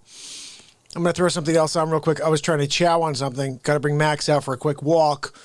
But I'll be back with you very quickly. Let me just put this on for you. Get a little kick out of this. All right, this one has to be played. This is about Hunter Biden. It's called Biden Behind Bars. Check it out. Hammerl and Jameson introducing the President of the United States for episode 19 of the Donald Trump Show. Thank you. Thank you very much. Thank you for joining me on episode 19 of the Donald Trump Show. Tonight, we talk about bumbling Biden again. Did you hear about it? In Ukraine, he's now being brought up on charges. About time. Let's take a closer look. Democrat presidential candidate and former Vice President Joe Biden finds himself in more hot water this week. You know, when Sleeps Over Joe goes in the hot water, the kids like to run their hands up and down his legs and watch the white hairs rise up and down in the water. He loves it when the kids play on his lap. He loves kids on his lap. Just confirmed, a Ukrainian court ordered Joe Biden to be formally listed in a criminal case. Ooh, formally listed? What does that mean? Let's get to the bottom of it. The crime? The alleged firing of Ukraine's former prosecutor general, Viktor Shokin, Oh, the old quid pro quo routine. in exchange for dropping an investigation into Joe Biden's son, Hunter Biden. Is it me, or does Hunter Biden look just like Skeet Ulrich? Biden and the company for which he was a board member, Burisma Oil. Shokin formally called for an investigation into his firing back in February of 2020. Interesting timing. Right after the fake impeachment. Right when coronavirus made its way to our shores. Look, I'm not saying that the Ukraine is involved with coronavirus, but it just seems like they're trying to stonewall any investigation into Sleeps Over Joe, but he's involved in something nefarious here with his son. Claiming the Ukrainian government at the time relieved Shokin of his post in exchange for $1 billion in loan guarantees promised by Biden. It's not looking good for the Sleep Sofa. I'm wondering if he could bumble his way out of this one. A bribe Biden himself admitted to doing. What? The Democratic candidate for President of the United States bribed somebody? I've got to see this one. The prosecutor's not fired. You're not getting the money. Oh, son of a bitch. Got fired. So let me get this straight, Sleeps Over Joe. You and your son decided to hold the Ukrainian people hostage while you had them drop an inquiry into your son, Hunter Skeet Ulrich. I think he's Skeet Ulrich. I don't think it's really Hunter. I'm just saying. But at the time Shokin called for this case back in February, the courts listed one of the defendants as an unnamed American. That's actually interesting because Sleeps Over Joe forgets his name all the time. An individual widely understood to be Joe Biden, Obama's Ukraine point man. Two things that surprised me. First of all, that Obama picked Biden as his VP, and that he'd have him be point man on anything. Besides feather count on the pillow he uses at the White House. But Biden was never formally named. This can't be good for Sleeps Over Joe right before the Democratic convention. He's going to have a scandal.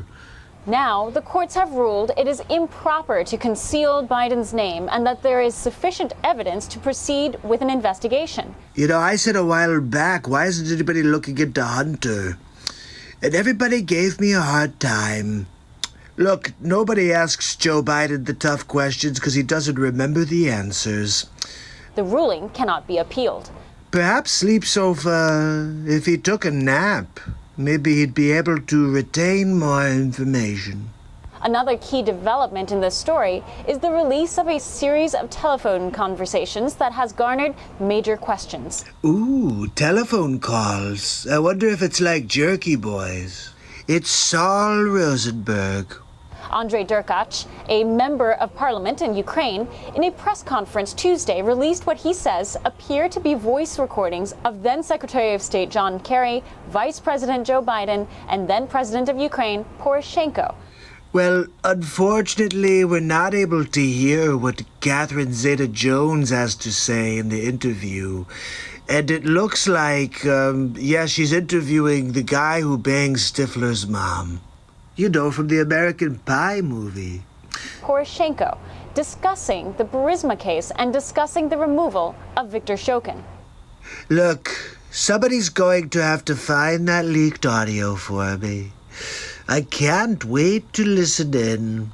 I love good content, especially when it's John Kerry and Joe Sleep Sofa bumbling Biden speaking with Poroshenko. Neither Kerry, Biden, nor Poroshenko have affirmed the verity of these recordings. Of course they don't. They've got doggy doo-doo on their loafers. The recordings appear to have been leaked from government officials and whistleblowers, but are currently being verified. Well, Sleep Sofa would like to verify that he doesn't have a poopadoop in his pants. Ukrainian President Zelensky, the owner of the largest car manufacturer company in the movie Tommy Boy. and Zelensky stated he anticipates more developments over the course of the summer and says the case could qualify as high treason. High treason? For the bumbler? Maybe that's why he's been pretending that he's going senile. He just makes things up because they're going to unmask him. Now they have, and he can say, look, I don't freaking remember. I don't remember my name, really. Candidate Biden has yet to respond to this latest development. Well, that's because Biden can't do anything but read off of a teleprompter. Look, I think that's probably enough for episode 9 of the Donald Trump Show. Bumbling.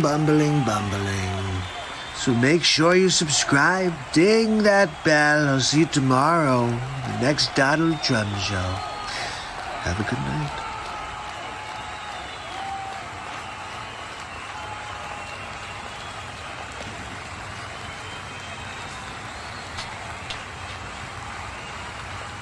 I love that bit. That's one of my favorites right there when he has that nice tagline at the back, Hunter Skeet Ulrich. He's Skeet Ulrich, I think. Bradley, how are you?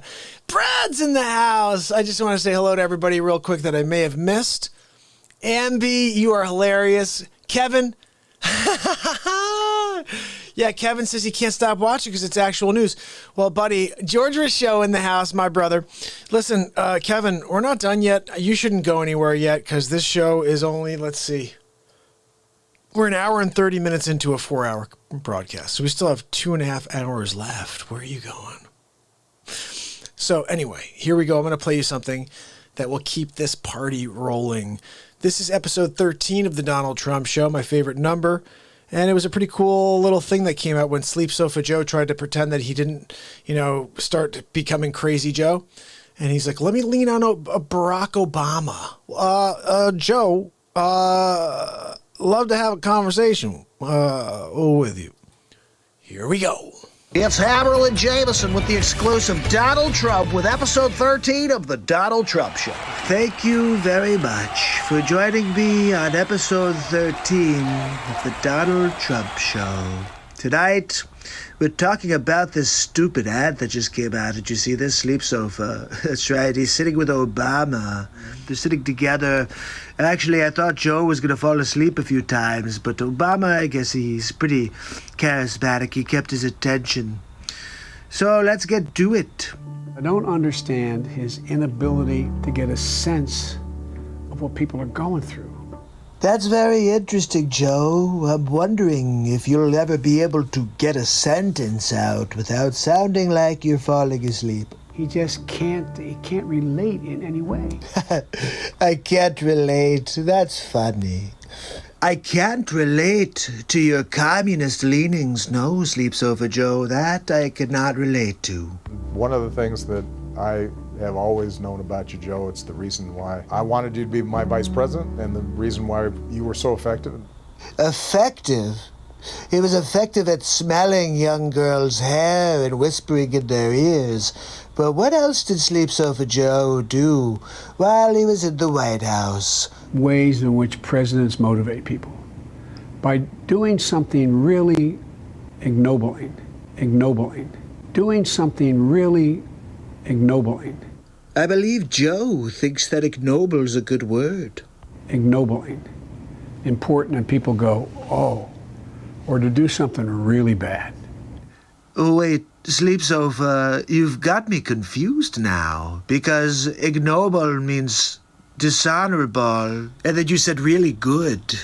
Or really bad. I'm really confused, Sleep Sofa. I think you're not really sure what the dictionary definition is for ignoble. This guy has generated a sense out there that people are waking up to, that he ran by deliberately dividing people from the moment he came down that escalator. Wrong. I've been connecting people to the truth, Sleep Sofa. That you, Obama, and all of your cronies have been taking advantage of this country. You for 44 years. I don't know how that has been possible. I think people are now going, I don't want my kid growing up that way. Wait, hold on, Sleepy. So you're telling me kids don't want to grow up winning? Oh, no, they want to be losers like Sleep Sofa Joe. Joe, they all want to be winners, okay? Stop telling people to lose. I shouldn't be surprised, though.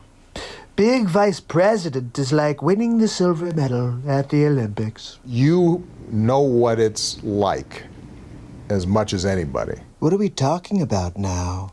Falling asleep on camera? Pooping your pants? Just elaborate, Barack. To be in the White House during a crisis. Oh, I'm sure you got a lot of great information out of Bobblehead Joe. You know what it's like to I just have to ask, why does it take Barack so long to form, like, the simplest of sentences? get laws passed through Congress. You know, I'm really glad you brought that up, Barack, because Sleep Sofa Joe does have some experience drafting the crime bill in 1994 that put a lot of people in jail. Too many to count, I believe. You know what it's like to deal with foreign leaders. Barack Obama with another direct hit. How did you do in Ukraine, Joe? That's right. And how about your son, Hunter? Been looking for him. I have a couple of questions. Attorney Bill Barr will be calling him. You may want to let your son know. You know what it's like and how lonely it can be. Look, you're probably right, Barack. It must get really lonely for Sleep Sofa Joe, those couple of thoughts running through his head on a daily. It's okay, Joe. Just take a nap. To make tough decisions where not every decision is going to be perfect, but you got to make them. You know, Barack, it's kind of hard for Joe to make any decisions at this point. And to take responsibility for it. I do have to say I give that to Sleep Sofa. I've heard him say he's going to do a boom, boom, boom, so he does take responsibility for his poopers. Okay, does it or does it not seem like Barack is thinking the same thing? And the thing I've got confidence in, Joe, is your heart and your character and the fact that you are going to be able to reassemble. Okay, so wait a second. What is Sleep Sofa, bumbling Biden, going to reassemble? He can't even assemble a sentence. He doesn't remember his name half the time. He said he's Joe Biden's husband, Joe Biden. That's stupid. Reassemble the kind of government that cares about people and brings people together. Look, I think Joe could bring people together for a nice nap. Okay, but he's not going to accomplish anything except be the Muppet puppet for the left. I have to laugh, though, Barack. You say to help and care for people, but you're the ones who are causing all the problems right now. Anyhow, this was the 13th episode of The Donald Trump Show. We're going to continue to dig deep into the sleep sofa and find what's in the cushions. And I'll see you tomorrow at the next Donald Trump show.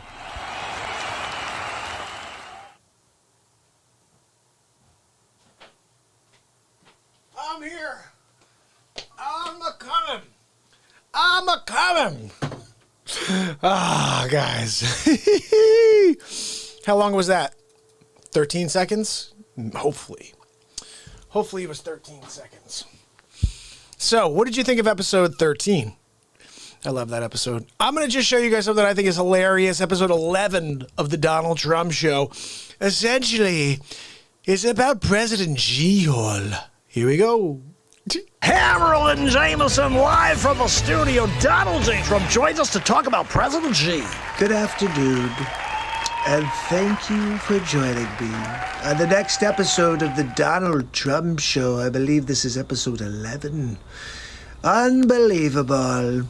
I think this episode has to be about President G-Hole. Look, I got a problem with the G-Hole. He's out there delivering Fluhan all over the world. Everybody's blaming Trump, but the only person to blame is President G-Hole. But no matter what I say, they don't believe me. It's a weird world we're living in right now. It's either Trump or not Trump. Nobody's talking about the issues. What does Trump think about abortion? What does Biden think about? Well, let's be honest, Biden doesn't think about anything. But if he was to think about something, what would it be? Maybe, did I put underwear on this morning? Did I change my pants? Did I poop my pants? I don't know. These are maybe questions that Sleep Sofa Joe asks himself. But look, let's see if we have any clips for today. Do we have anything? Here we go. 世界卫生组织总干事先生 You guys couldn't get the subtitled version? I mean, what the hell? Where's my translator? God almighty. Alright, I guess I'm going to have to respond and pretend I know what the hell he's talking about. Let's get back to it. 各位代表 Good day to you too, G-Hole. 首先 Yeah, Shawshank Redemption was a good movie, but what does that have to do with anything? 我认为 No, that's close. It's Dufresne. Andy Dufresne. I think he's trying to say the character's name from Shawshank. 在人类抗击新冠肺炎疫情的关键时刻 I'm not really sure who Kwame Shakur is. It may be Tupac's son.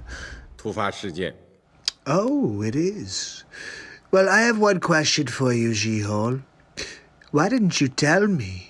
Why didn't you tell the world what was going on? We could have done something about it. You know we call you a G-Hole, right?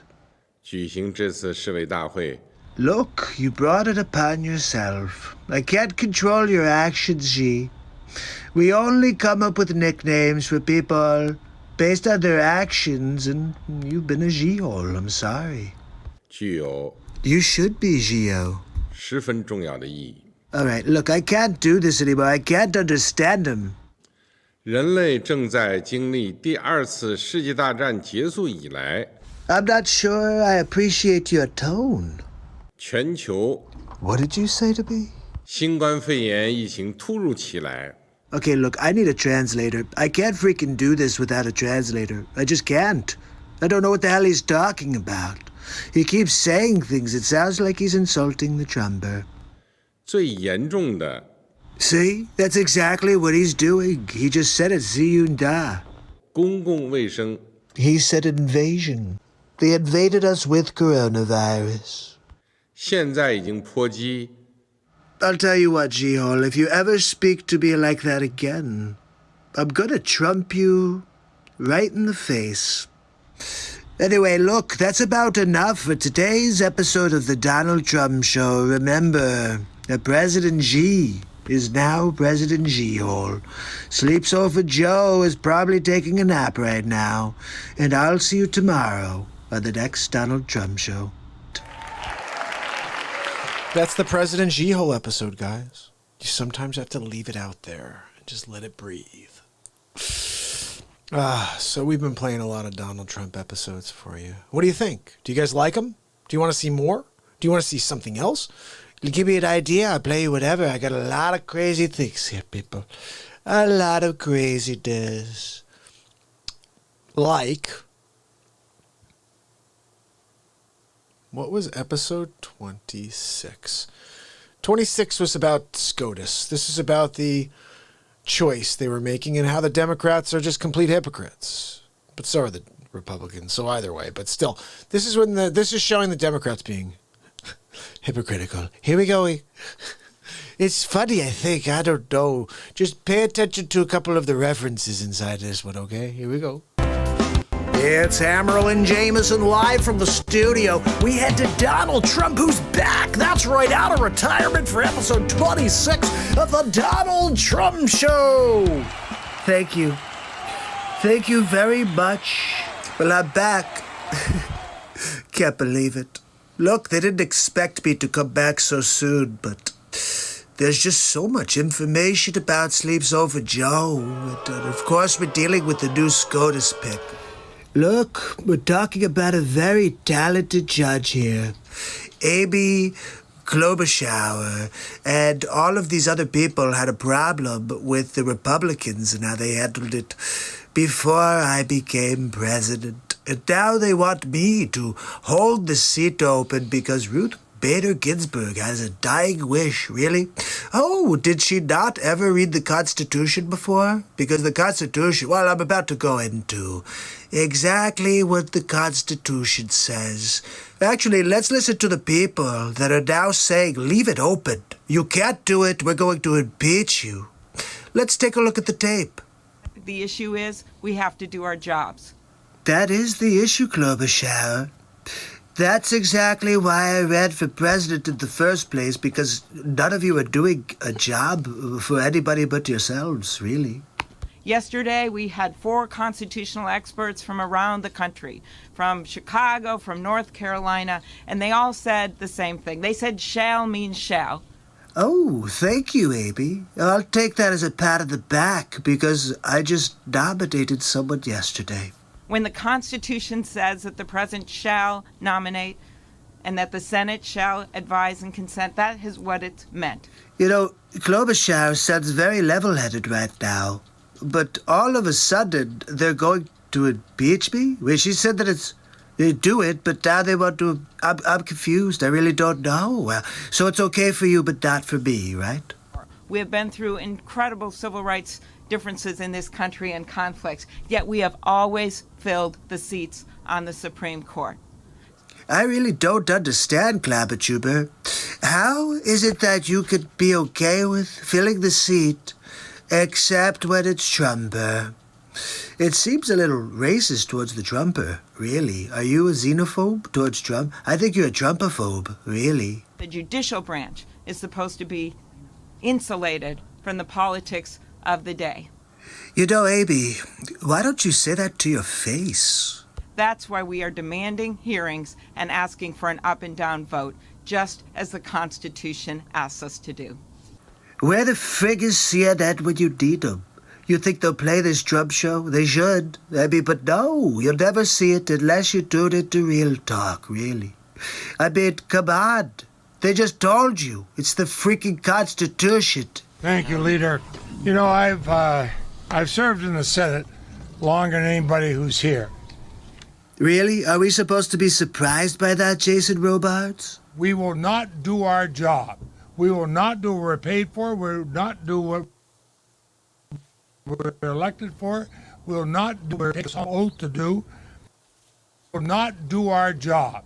We will not do what we're paid for. We will not do what we're elected for. We will not do what we're taking a solemn oath to do. Hey, it sounds like a typical Democrat. Instead, they should be working across the aisle to fill this vacancy as has always been done. You know, Dwight D. Eisenhower is correct. We should hashtag fill that seat. Do what we have always done. Hold a hearing. Rank partisanship should not trump how we've always treated Supreme Court nominees. Look, I'm really sorry for the broken record crap, but I mean, look what they're talking about. And now they're like, oh, let's impeach the Trumper. You can't fill the spot. Ginsburg had a dying wish. Is that in the Constitution? Did you see that? Let me see. Does it say anything? Oh, Article 379, if Ginsburg has a dying request. The obstruction they're contemplating is unprecedented. Actually, Feinstein, everything that the Democrats have been doing in the last 4 years is unprecedented. Really? There's plenty of precedent for Supreme Court confirmations in this situation. Oh, tell us more, Feinstein. 14 of the 112 justices in our history were confirmed in the final year of a presidential term. And there's about to be one more. Finally, let me quote Justice Scalia himself about the need for a full complement of justices. Antonin Scalia. He was a great SCOTUS. We miss him very much. Let's see what she has to say about good old Antonin. Quote, the court proceeds with 8 justices, raising the possibility that by reason of a tie vote, it will find itself unable to resolve the significant legal issue presented by the case. End quote. Well, Feinstein, I have to thank you, I guess, for giving me what I need to finalize the nomination, really. It says in Article 2, Section 2, Clause 2, that the President, quote, shall nominate, and by and with the advice and consent of the Senate shall appoint ambassadors, public ministers, consuls, judges of the Supreme Court, and all officers of the United States. That's pretty unambiguous. It doesn't say may, it doesn't say shall, except on election years. It says shall nominate. Look, Phil Dunphy said it best. I think you get the point. The Democrats are just a bunch of whiners, really. And we're going to push our SCOTUS nomination through. And we're going to win big league anyway and get 4 more years, but they told you everything you need to know about precedent. Look, you heard it from the Democrats. They said 14 times a SCOTUS was nominated the year of an election. We're about to make it 15 people. That's right, and we'll win big league anyway.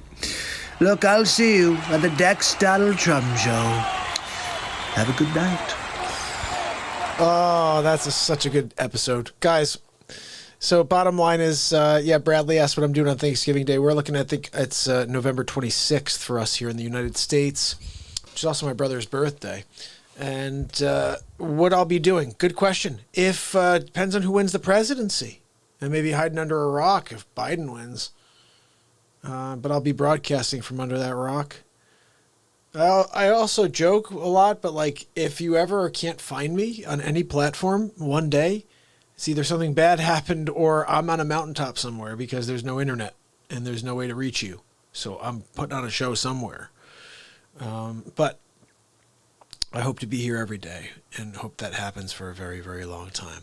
Kevin, you still kicking it with us, brother? Ooh, I got another one for you, Kevin. Tim says you're there. Look, I fell asleep on my sleep sofa. I had this dream. And Joe Biden came out of nowhere. And he pooped this diaper. He left it on my couch. He said, look, I'll bring you a sleep sofa tomorrow. I said, you are a sleep sofa. So I have to play episode 4 because my brother George asked to see this one. This is a very funny episode, I think. I don't even know why it's great, but I always forget them. I did 30 of them if you consider the prequel. So I remember certain ones that I love, but George loves episode 4. Let's see why George loves episode 4. George, you with us, right, George? I got to make sure you're here while we play this. Let me hear from you, brother. Kevin, love having you here, bud. And we're just getting started. Here we go. This is episode 4 of the Donald Trump Show. There he is, George Rousseau. Cut the poop out of my pointing finger, still having trouble texting. George, here you go, buddy. Episode 4 of the Donald Trump Show. It's Hammerlin Jameson live from the studio with episode 4 of the Donald Trump Show, Forgetful Joe. Ladies and gentlemen, Donald J. Trump. Thank you very much for joining me for episode 4 of the Donald Trump Show. Tonight, we get back into Sleep Sofa Joe. Look, we've got a lot of clips to get through, so let's get started. I'm coming directly to you for ask a quick favor. I can't believe they use this as their pitch on YouTube. I mean, I've come for you to... It sounds like something out of Close Encounters of a Third Kind. Sleep Sofa, are you from a different planet? I'm trying to figure out what the hell it is that comes out of your mouth. Sounds like gobbledygook. I can hardly wait to debate him on stage. I want people to see me standing next to him and him standing next to me. We'll see who's sleepy. Mr. Vice President, thank you. Thanks for your time. Please come back in less than 13 years, sir. All right, Chuck. Thank you very much. All right. It's Chris, but anyway. Chris. I just did Chris. No, I just did Chuck. I tell you what, man, these are back-to-back. Anyway. Sleepy, hello? It's not Chuck, okay? But you have a problem with back-to-back meetings? How do you think you're going to do back-to-back-to-back-to-back-to-back when you're president? Look, he's going to have to take a poop-a-doop in between, remember? Why doesn't he just act like a president? That's a stupid way to say it. You know, Donald Trump was asked on... Sorry. Go ahead. No, I probably best I don't. You know, I feel kind of bad for Sleep Sofa. I mean, he looks like he's going to cry. He's like an old puppy dog whining for a bowl of milk. Look, Sleep Sofa, I'm sorry. You know, you have to act confidently if you're going to be president of the United States. I tell you what, I'm so darn proud. And those poor people who have lost, anyway. This is your brain on drugs. That's right. Any questions? I would see to it, immediately moving toward, we're in fact in a position now that if in fact we dealt with mitigation across the board, just what we did in the last administration and before, leading to a standard that we provide efficiency for appliances. Have you ever seen that scene in Scanners? It kind of reminds me, I wonder if they're going to do, you know how they keep doing, we're doing Jaws over. You think they'll do Scanners over and maybe have Sleep Sofa Joe in his, one of the lead characters? I would watch that, even though he makes me want to fall asleep. I'm ready on day one after more than 3 years in office. Why isn't Donald Trump ready? Mr. President, wake up. Can you believe that? Did he really just say for me to wake up? Is this Pinocchio and Geppetto is in the background pulling strings? Because it doesn't even look like he's alive. I feel so bad for this guy. I'm going to demolish him when we get into a debate. I mean, honestly, he doesn't even know who the hell he is. And you guys are going to vote for this guy? He's up by how many points? I mean, what the? He can't even speak, people. He said he's going to beat himself. Did you see that one? This is Sleep Sofa Joe saying how he's going to beat himself. I'm prepared to say that I have a record of over 40 years and that I'm going to beat Joe Biden. Well, let's hear that one more time. Joe, can you do that one more time for us? I'm going to beat Joe Biden. I'm going to beat Joe Biden. Look, I think that's a good place for us to call it a day. He's going to beat himself. I guess I should just hang back and maybe let him fall on the sword. He may walk outside to get the mail and forget to put his pantalones on. Could be a problem. Anyway, I'll see you tomorrow on the next Trump show. That's right. Have a good night. Oh! Now that was good timing right there. That was perfect timing, I gotta say. So what did you guys think? Episode 4. Did you like it? It's George's favorite episode. Honestly, I ran upstairs and I had a pair. Yeah, I did. My grandmother used to be very superstitious.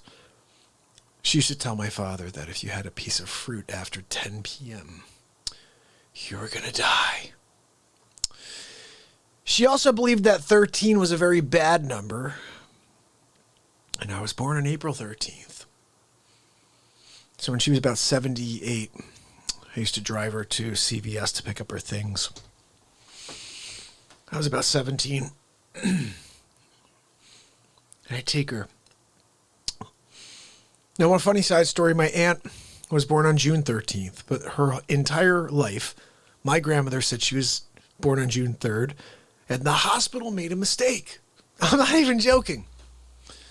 So I'm driving in the car. I say, Grandma, why do you have a problem with 13? Oh, my God. Oh, my God. She used to say the S after God. Oh, my God. Why do you have a problem with 13? Well, because Jesus and the 12 apostles. Judas was the 13th, Mark, and he betrayed Jesus. I said, this is without, literally, TDs, how are you? Good to see you. Without a split second, I responded and said, Grandma, Jesus always put everybody else before himself. So Jesus was the 13th.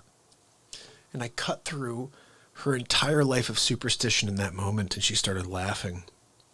Everything in life is perspective.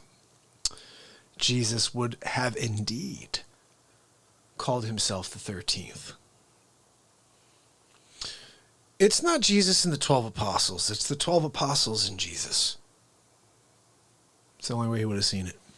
At least in my opinion on it. Anyway, I'm going to play you guys something here. This is one of my favorites. Okay, episode 9 is called The Great Wall of Trump. Winning big league, really. It's Hammerlin Jameson live from the studio with episode 9 of the Donald Trump Show, The Great Wall of Trump. Thank you very much for joining me. Episode 9 of the Donald Trump Show. That's right. We're going to get into it today.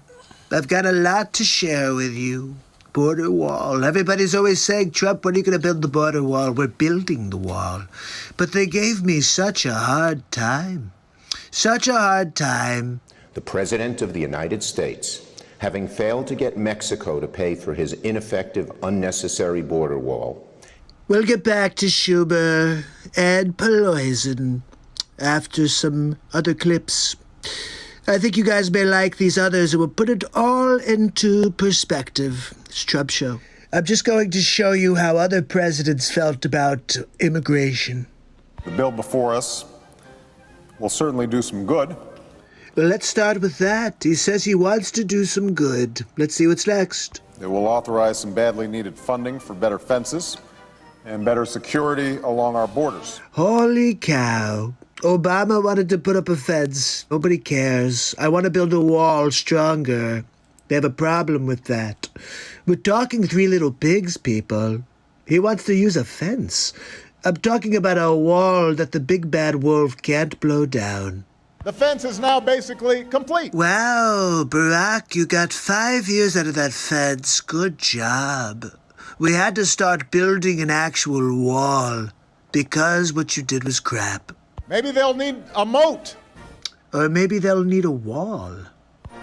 Maybe they want alligators in the moat. Now that one I have to give Barack. That was hilarious.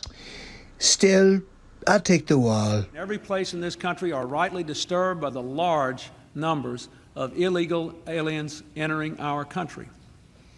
Bill Clinton says illegal aliens and everybody applauds. And they get behind him. But Trump does, and they call him a xenophobe and a racist. The jobs they hold might otherwise be held by citizens or legal immigrants. The public service they use impose burdens on our taxpayers. You see, they're always with you when they need the vote. But as soon as they get in office, they turn on you. Get used to it, people. It's the way it's always been with the Democrats. That's why our administration has moved aggressively to secure our borders more. Can you believe that? By deporting twice as many criminal aliens as ever before. Maybe I should hire Bill to say his words / my words on the campaign trail. I voted for a fence. I voted unlike most Democrats, and some of you won't like it. I voted for 700-mile fence. Wait, Sleep Sofa Joe voted for a fence too? Let me tell you something, folks.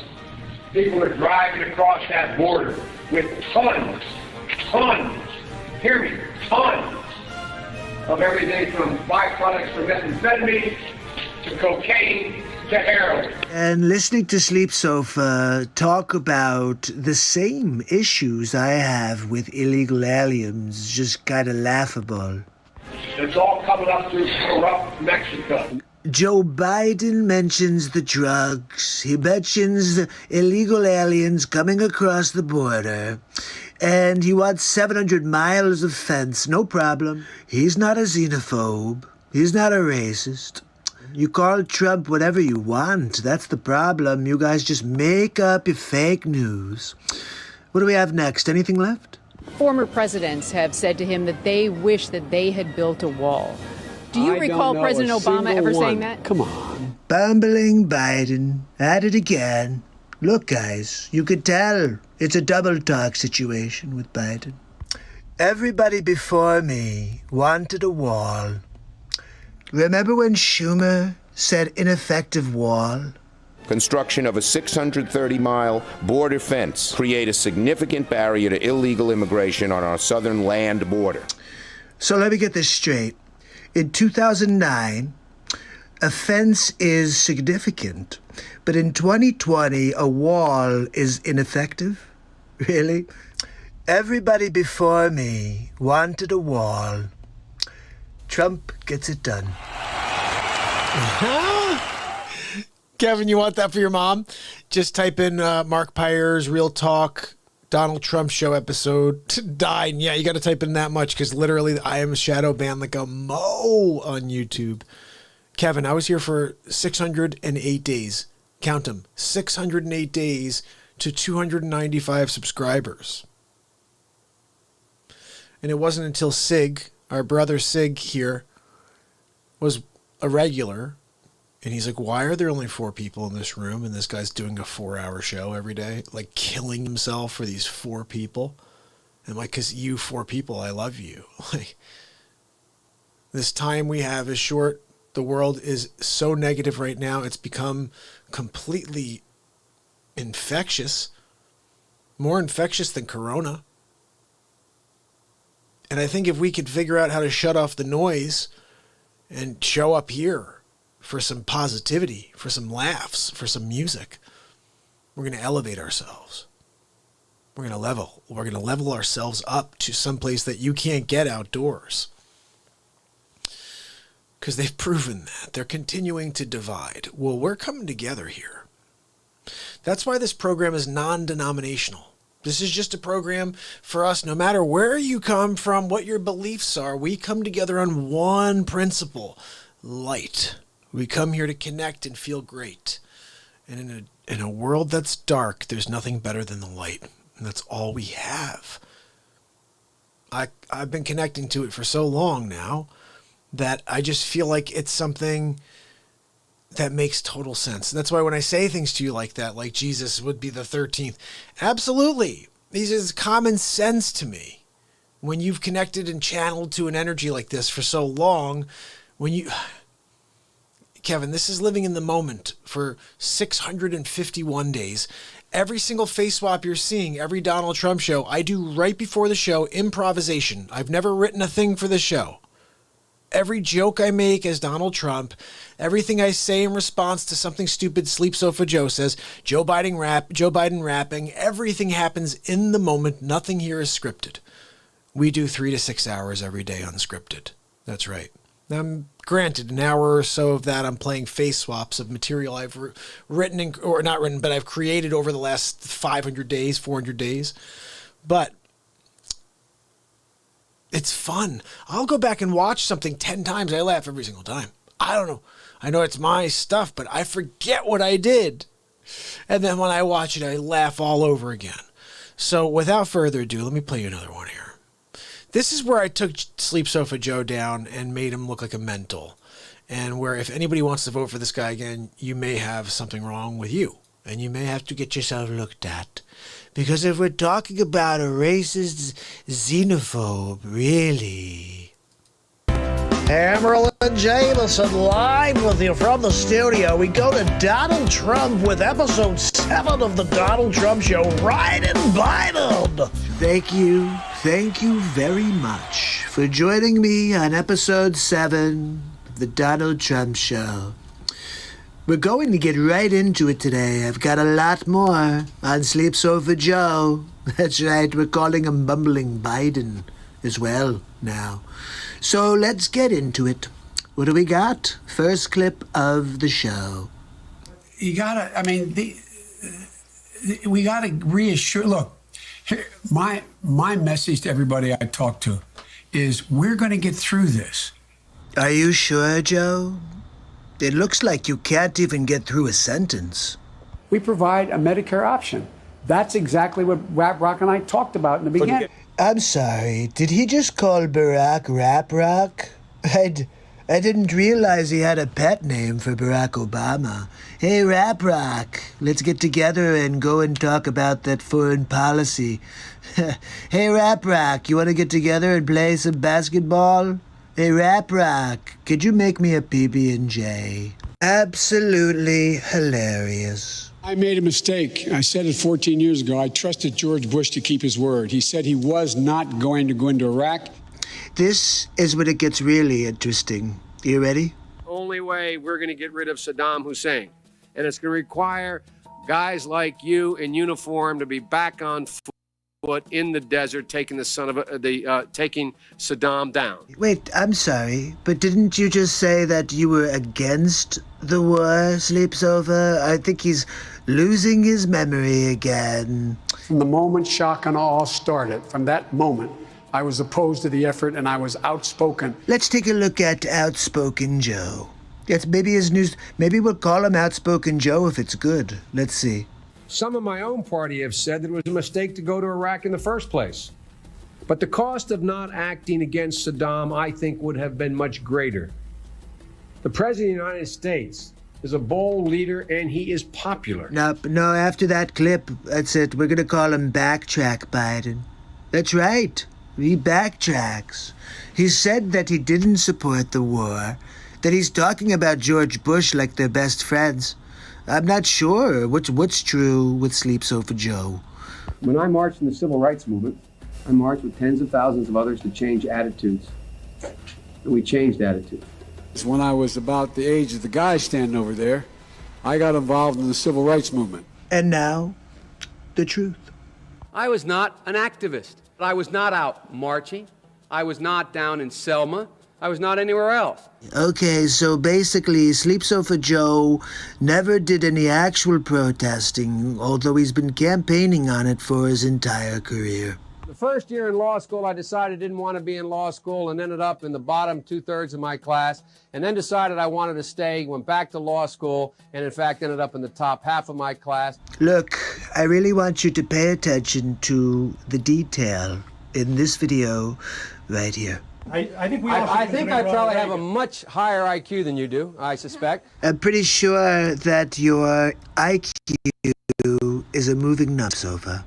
I went to law school on a full academic scholarship, the only one in my class to have a full academic scholarship. So let's get to the truth. Senator Joseph Biden may have more explaining to do. The new questions stem from taped remarks of Biden during an April campaign appearance in New Hampshire. And in fact ended up in the top half of my class. I won the International Moot Court competition. I was the outstanding student in the political science department at the end of my year. I graduated with 3 degrees from undergraduate school and 165 credits, only need 123 credits, and I'd be delighted to sit down and compare my IQ to yours if you'd like, Frank. If I can say one thing. Look, the facts are Sleep Sofa Joe was a terrible student. Biden now concedes he did not graduate in the top half of his law school class. He didn't? That he does not have 3 degrees from college. He doesn't? and that he was not named Outstanding Political Science Student in college. Really? Newsweek says Biden actually went to school on a half scholarship, ended up near the bottom of his class, and won only 1 degree, not 3. I'm sorry. I'm sorry. I can't stop laughing. Back then, I guess they didn't fact check you in real time. That must have been a couple weeks later. So funny. Now Biden says Newsweek is right. His memory had failed him. Sleep Sofa Joe makes up things. Bumbling Biden. Did you hear him bumble there? He's a bumbler. Bumbling Biden strikes again. So, as you could tell, I took Joe Biden apart with that one clip right there. That's episode 7, and anybody who's thinking about this guy should have, run. But it gets worse, guys. It gets much worse before it gets better. Episode 25, which is called Gaslighting an American Election. And the bottom line with this episode, guys, is I completely obliterate someone I've always wanted to take down at the feet. I want to see him fall over. Ugh. Oh, what happened? Oh, Robert De Niro. A friggin' guy came over. He said, you don't come over and look at me with that stupid face, okay? What is this stupid face? What are you friggin' kidding me? You're gonna do that stupid squint thing? What are you squinting? You got the sun in your eye? What's the sun in your eyes or something like that? You gotta be. Just keep in mind, when you see what I do to the guy, he deserves it. It's Hammerlin Jameson live from the studio with the final episode of the Donald Trump Show. Ladies and gentlemen, Donald Trump. Thank you. Thank you for joining me on the final episode of the Donald Trump Show. That's right. We're wrapping it up. People don't like all of the episodes on the Sleep Sofa. Look, let's be honest, he's such a bad candidate that they have to try to distract you with all kinds of fake news. Like the newest, did you see? We destroyed them with our RNC. The numbers start going belly up. So now they're trying to spin the narrative. So wait, let me get this straight. The Trump supporters are the ones who are rioting in the streets? Why don't we take a look a little closer and see what's really going on? I am very willing to let the American public judge my physical and mental my physical as well as my mental fitness.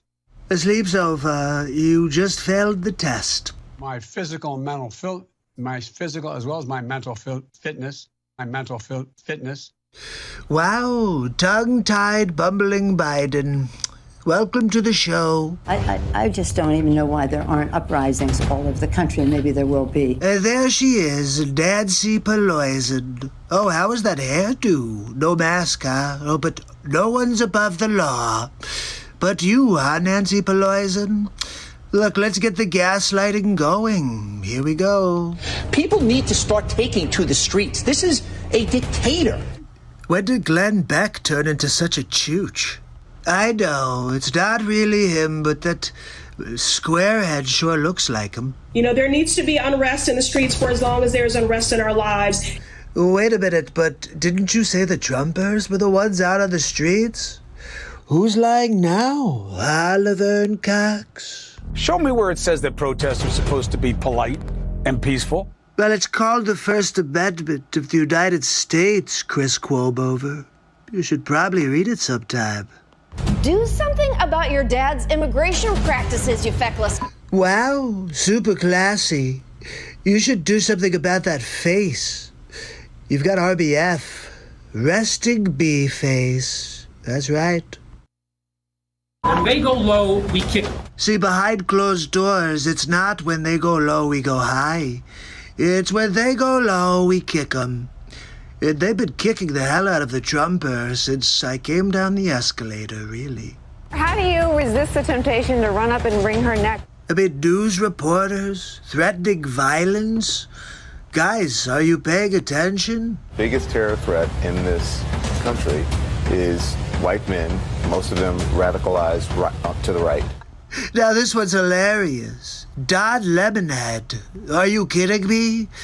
All of the rioting on the streets is your left-wing Antifa scumbags. Let's think about this logically. For the last 90 days, the press has been saying, oh, peaceful protests. They wouldn't have done that if it was for Trump. Thought he should have punched him in the face. I said, even if you lost, he insulted your wife. Yes. He came down the escalator and called Mexicans rapists and murderers. He said, well, what do you think I should have done? I said, I think you should have punched him in the face and then gotten out of the race. You would have been a hero. Yes. He came down the escalator and called Mexicans rapists and murderers. Look, there's a gaslight right there. I never said all Mexicans were rapists and murderers, just that they're sending a lot of them. Guess what, though? Sleepy said very similar things in 2006. I'd like to punch him in the face. Robert De Niro, the most overrated actor in the 20th century. I mean, look, I get it. The one character you played in Raging Bull, and you think, like, you could continue the same guy?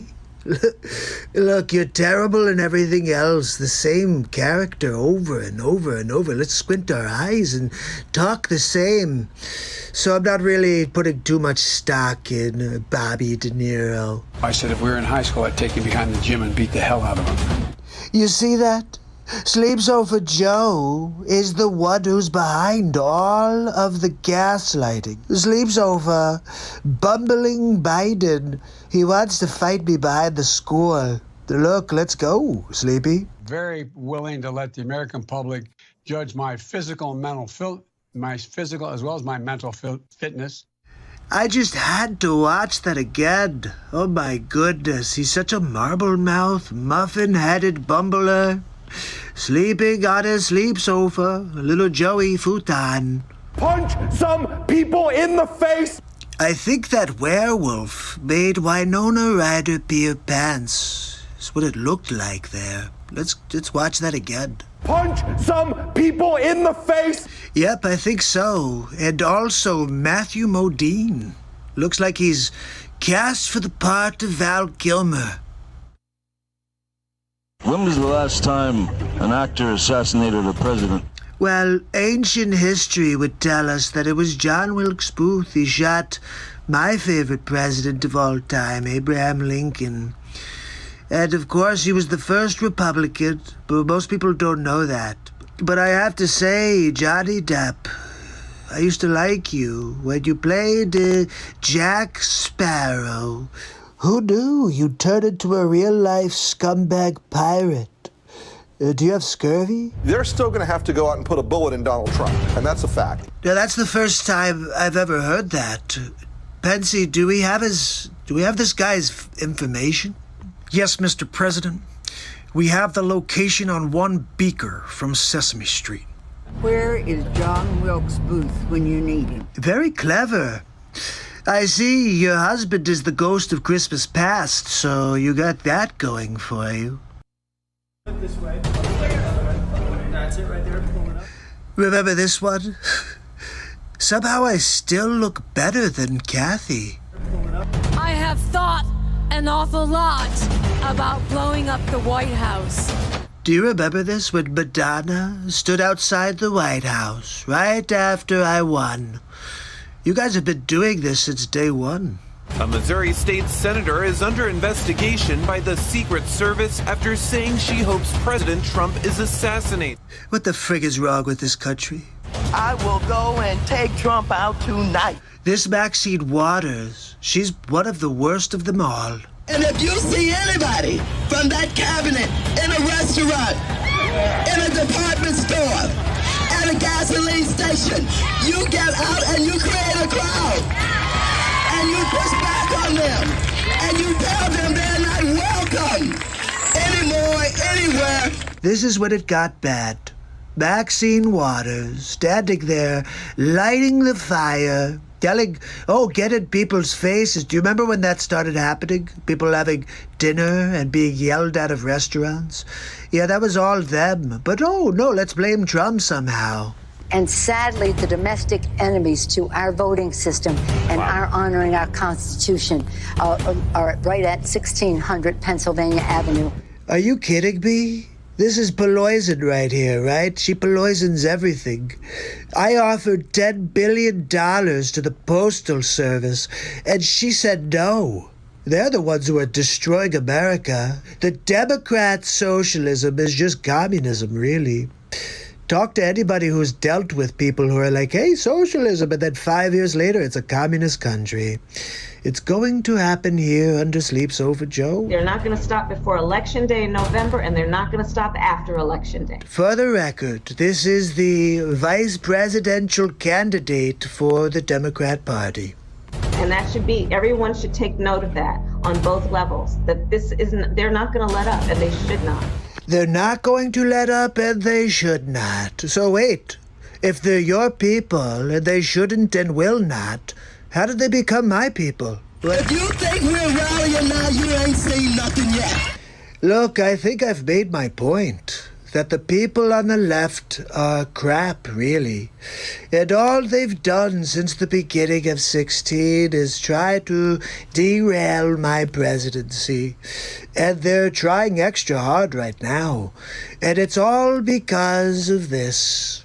I am very willing to let the American public judge my physical and mental my physical as well as my mental fitness, my mental fitness, my mental fitness. Look, I can't help it that you chose a sleep sofa as your candidate. But that doesn't mean you could gaslight for the last 4 years, and that when your poll numbers are starting to drop, you just spin it and say, oh no, it's all Trump. The public can see through your lies. Look, this has been quite an experience having my own talk show, the Donald Trump Show. But every good thing comes to an end, so I guess this is it. Maybe we'll see you sometime in the future. It's Donald Trump, signing off.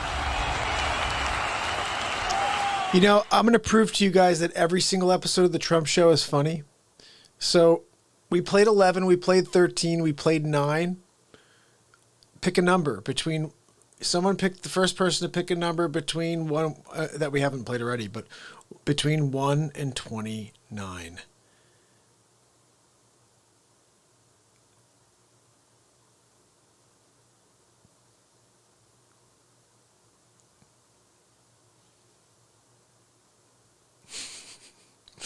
I'm waiting. Someone pick a number.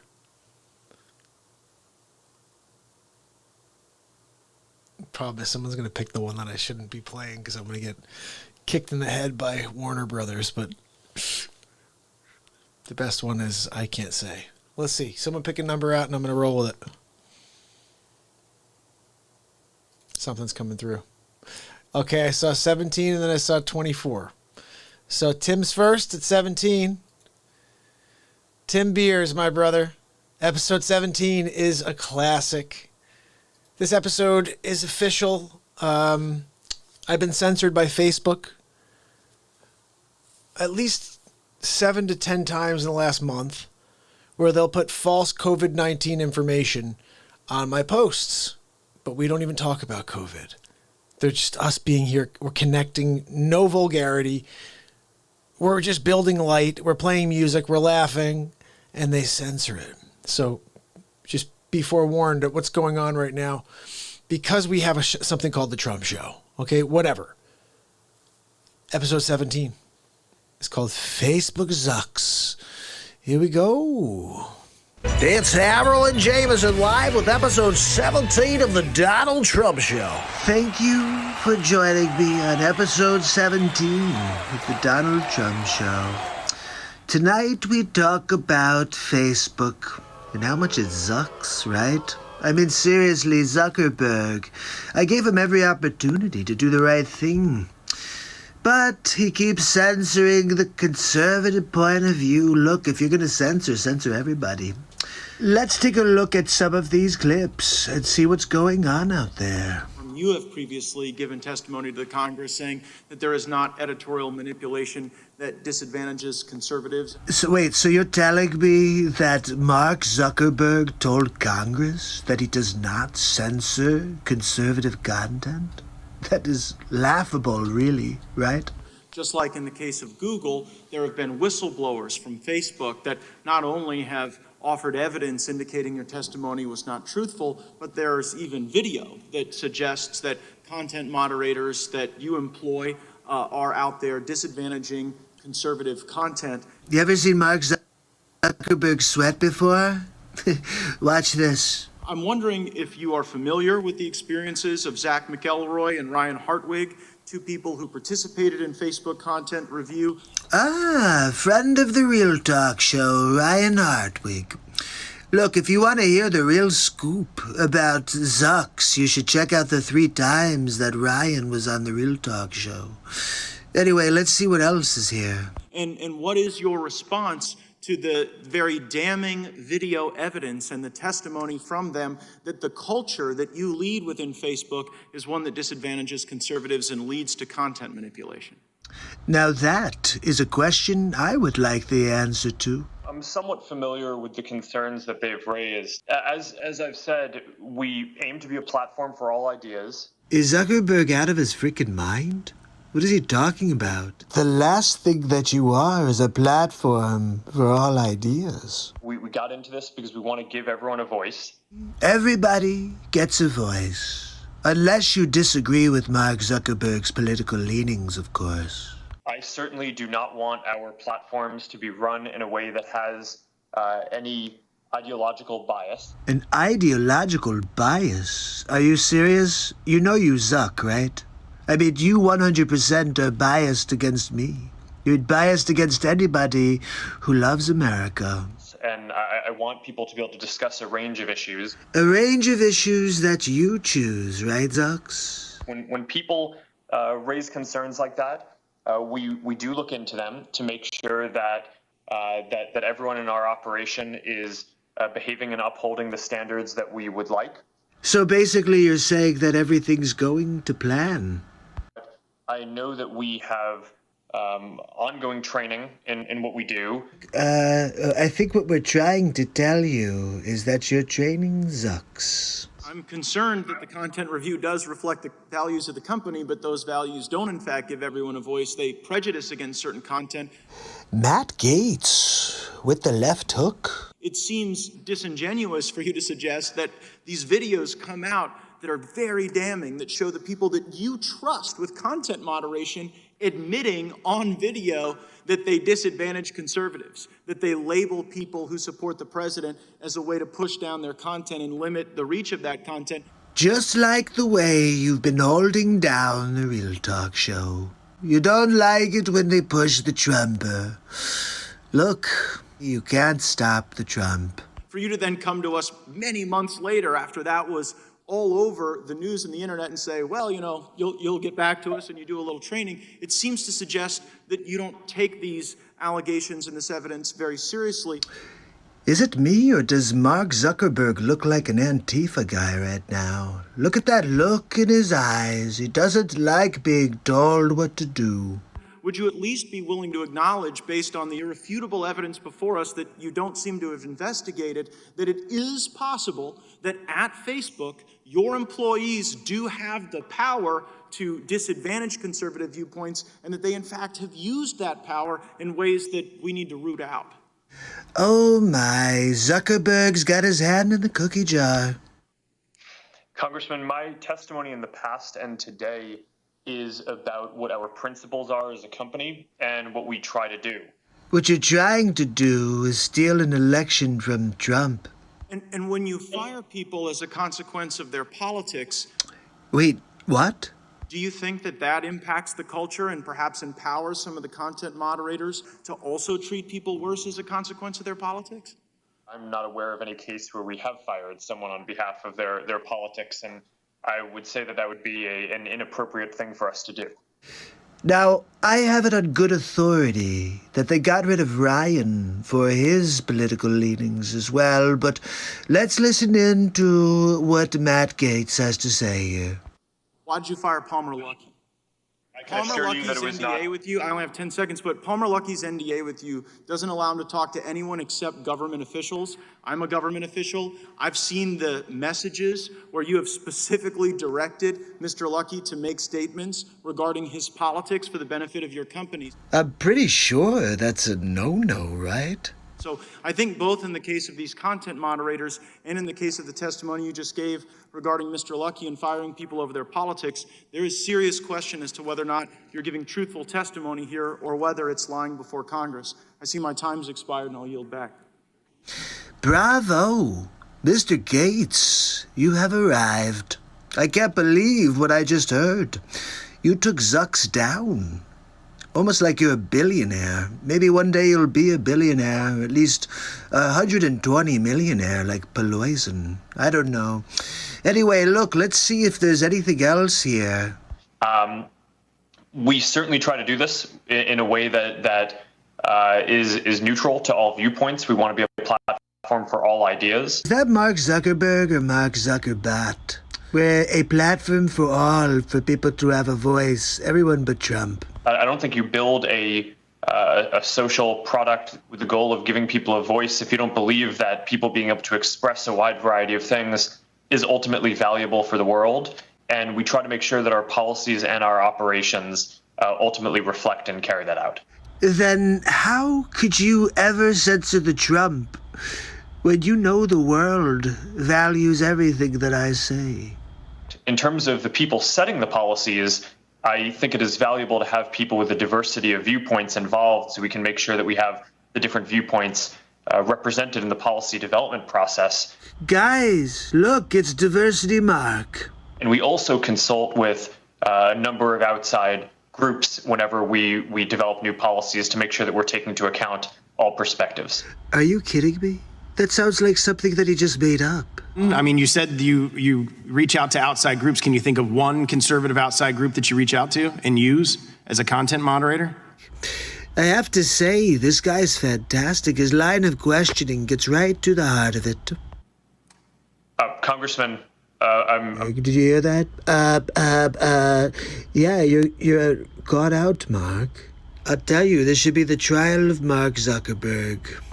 Real quickly, can you briefly explain the approval process for third-party fact checkers and how many fact checkers does Facebook employ? We work with about 70 fact-checking partners around the world, and the goal of the program is to limit the distribution of viral hoaxes, so things that are clearly false. So you're not doctors, but you feel you could censor any doctor who talks about success that they're having on coronavirus. I think that's an overstep of your powers there, Zuckerdick. We don't ourselves want to be in the business of determining what is true and what is false. That feels like an inappropriate role for us to play. Says the guy who's playing that role. Look, I have a feeling we're going to have a part 2 of Facebook Zucks, so stay tuned. And I'll see you tomorrow on the next Donald Trump show. Have a great night.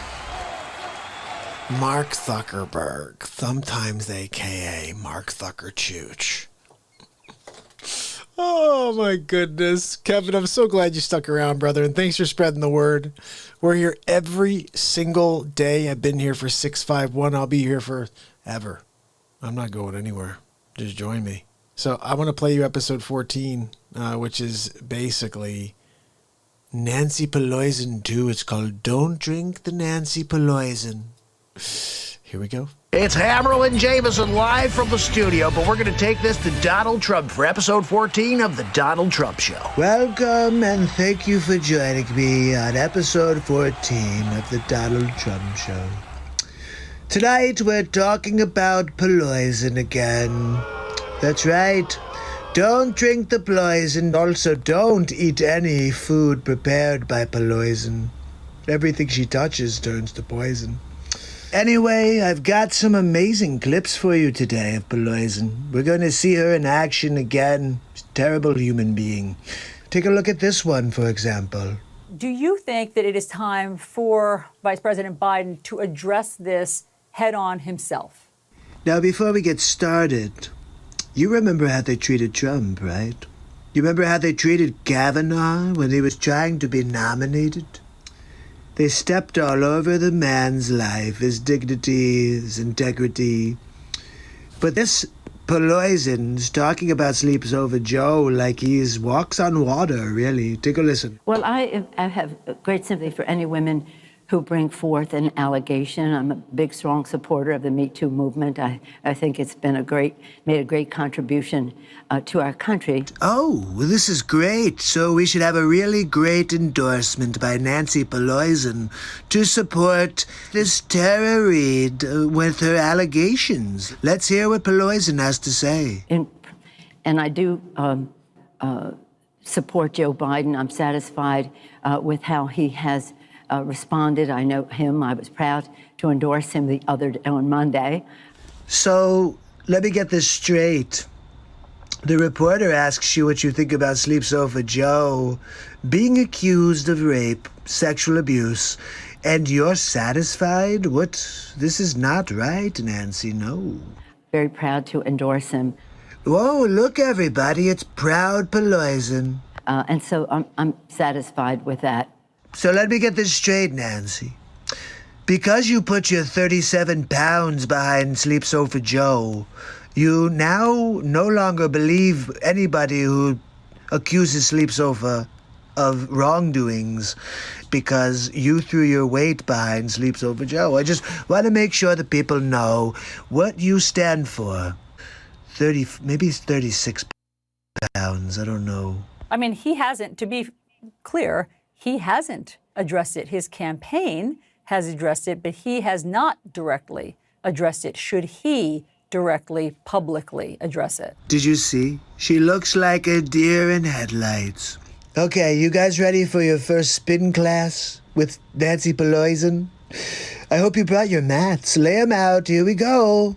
You know, it's a matter that he has to deal with, but I am impressed with the people who worked for him at the time saying they absolutely never heard one iota of information about this. Nobody ever brought forth a claim or had anybody else tell them about such a claim. Oh, that's great, Nancy. Thank goodness that the people that work for Sleep Sofa Joe said they've never heard an iota. Any inkling, you say, of anything that Joe Sleep Sofa Bumbling Biden ever did wrong. But again, we have an important election at hand. And there it is. The true colors come out from Pelosi. They don't care what Biden has done wrong. They just want to beat Trumper that bad. Rape, smelling little girls' hair, stealing speeches, whatever. Oh, fake civil rights guy, too, forgot. They'll say whatever they can to undercut the Trump. One that is, I think, one of the most important ones that we've had. We say that every election, but I think this one is the most crucial. So crucial that you'll forget about your support for the Me Too movement. You really are Pelosi, Nancy. You know that, right? And I supported him because he's a person of great values, integrity, authenticity. I'm sorry. I'm just laughing here right now. She said values, integrity, and authenticity. Are you sure you're speaking about Sleep Sofa Joe? Imagination. There you go again, Pelosi. Imagination? You're kidding, right? This is Sleep Sofa Joe. He's been in office for 44 years and done absolutely nothing. He can imagine what it would be like to actually accomplish something, I guess. And a connection to the American people. You must be kidding, Nancy, right? Sleep Sofa Joe is currently looking for a connection to reality. He understands the kitchen table issues of America's working families. Okay, 1 out of 2. He probably knows what a kitchen table is. I'll give him that much. He's the personification of hope. Joe Biden is the personification of dope. And optimism for our country, and I was proud to endorse him. And America needs a person like Joe Biden with his integrity. Remember that this entire interview took place because Joe Biden was accused of raping a woman. And she's standing by his integrity. His integrity and his vision for the future. I'm very confused by this one. Looking into the future, vision. Sleep Sofa Joe has a hard enough time looking into the next hour. Never mind days, weeks, and years ahead. This is not a condition that gets better. It only gets worse. Look, I want to thank you for tuning in to episode 14 of the Donald Trump Show. Pelosi Part 2. You know, she's basically the Crypt Keeper, right? I keep wondering if they're going to do Tales from the Crypt 2. I have the perfect typecast character for you. Her name is Nancy Pelosi. We call her Pelosi. And I'm sure you can find her online under The Devil's Best Friend. I'll see you tomorrow on the next Donald Trump Show. That is how we do it, people. Oh, yeah, I set it up perfectly. How awesome is that? That never happens when I'm trying to do this. So listen, we are going to keep this party going now that I'm in my comfortable chair. So let's see what we have here, people. I've got had some other numbers that came up over there, so we'll keep playing some of those other numbers. Let's see. I think one of them that I saw was 15. Is that right? Pretty sure I saw 15 up there. Here we go. Not sure what 15 is. It's Hammerl and Jameson live from the studio. We're joined by Donald Trump for episode 15 of the Donald Trump Show. Thank you for joining me. Episode 15, the Donald Trump Show. Today we go back to bumbling Biden. That's right, Sleeps Over Joe. I got a doozy for you tonight. Check this out. I mean, we can't ensure our future is made in America with American paying, good paying union jobs here at home. Okay, wait a minute. I've been saying America first for like 4 years. And I'm called a racist, a xenophobe, etc. But Sleep Sofa Joe says it. And everyone's like, oh my goodness, look, Sleepy Joe. He's a genius. Wow. Honestly, if he doesn't fall asleep on camera, he's going to beat me. But he's going to fall asleep on camera. Just wait for it, people. Here at home, making it in America. Bumbler, here at home would be made in America. I think he may have said that because Sleepy Joe also owns a piece of land in the Ukraine. These are the most critical investments we can make for the long-term health and vitality of both the American economy and the physical health and safety of the American people. So, Sleepy, you had 44 years in the Senate, 8 years as the vice president, and now when you're not in office, you're taking my ideas and pretending that they're your ideas? Even if we weren't facing a pandemic and an economic crisis, we should be making these investments anyway. Look, Sleep Sofa, you could say what you want, but you sound like a bumbling idiot at this point. You were in there for 8 years. Do you want me to keep saying it? I will. To power a clean energy revolution in this country, we need to modernize America's infrastructure.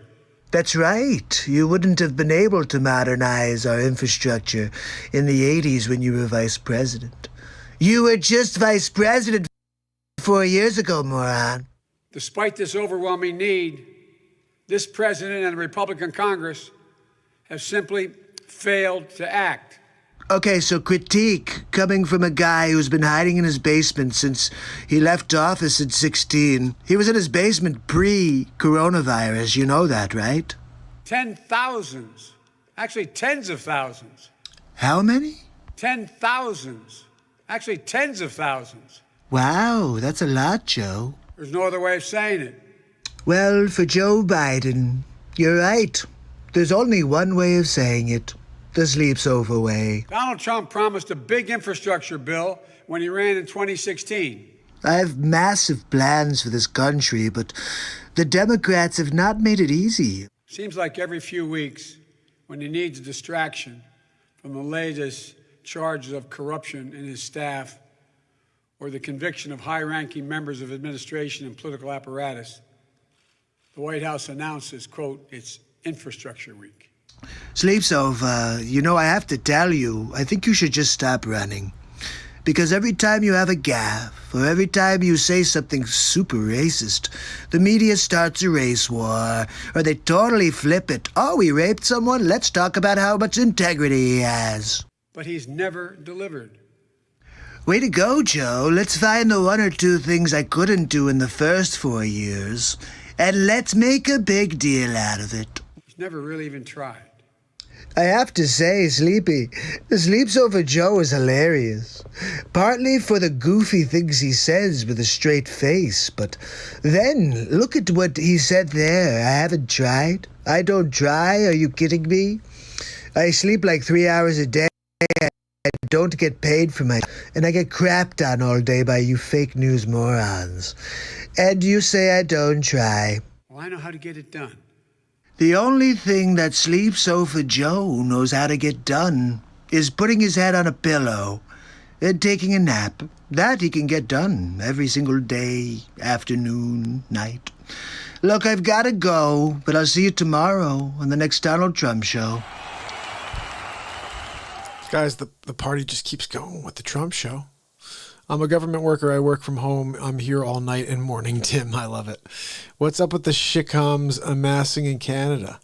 I'm not sure. Ben, did you see the Trudeau call? We may have to play that again for you in a little while.